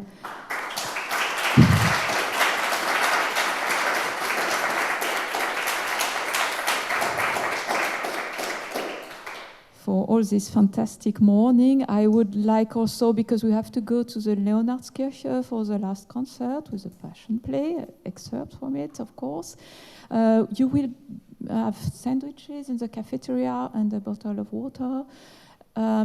Yes, last word, a big thank you to everyone, so the presenters, of course, the staff, Andreas Westermann, Eguski, Esther Müller, who is not here today, Claudia Scherli, who made all the material organization, again, Birgit Leber, who was here the last 2 days, etc., and not least my team, of course, and the whole team of the Schola, who was so supportive for all the small problems, but I think it ran very well, actually. I hope you were all very content with that. Thank you.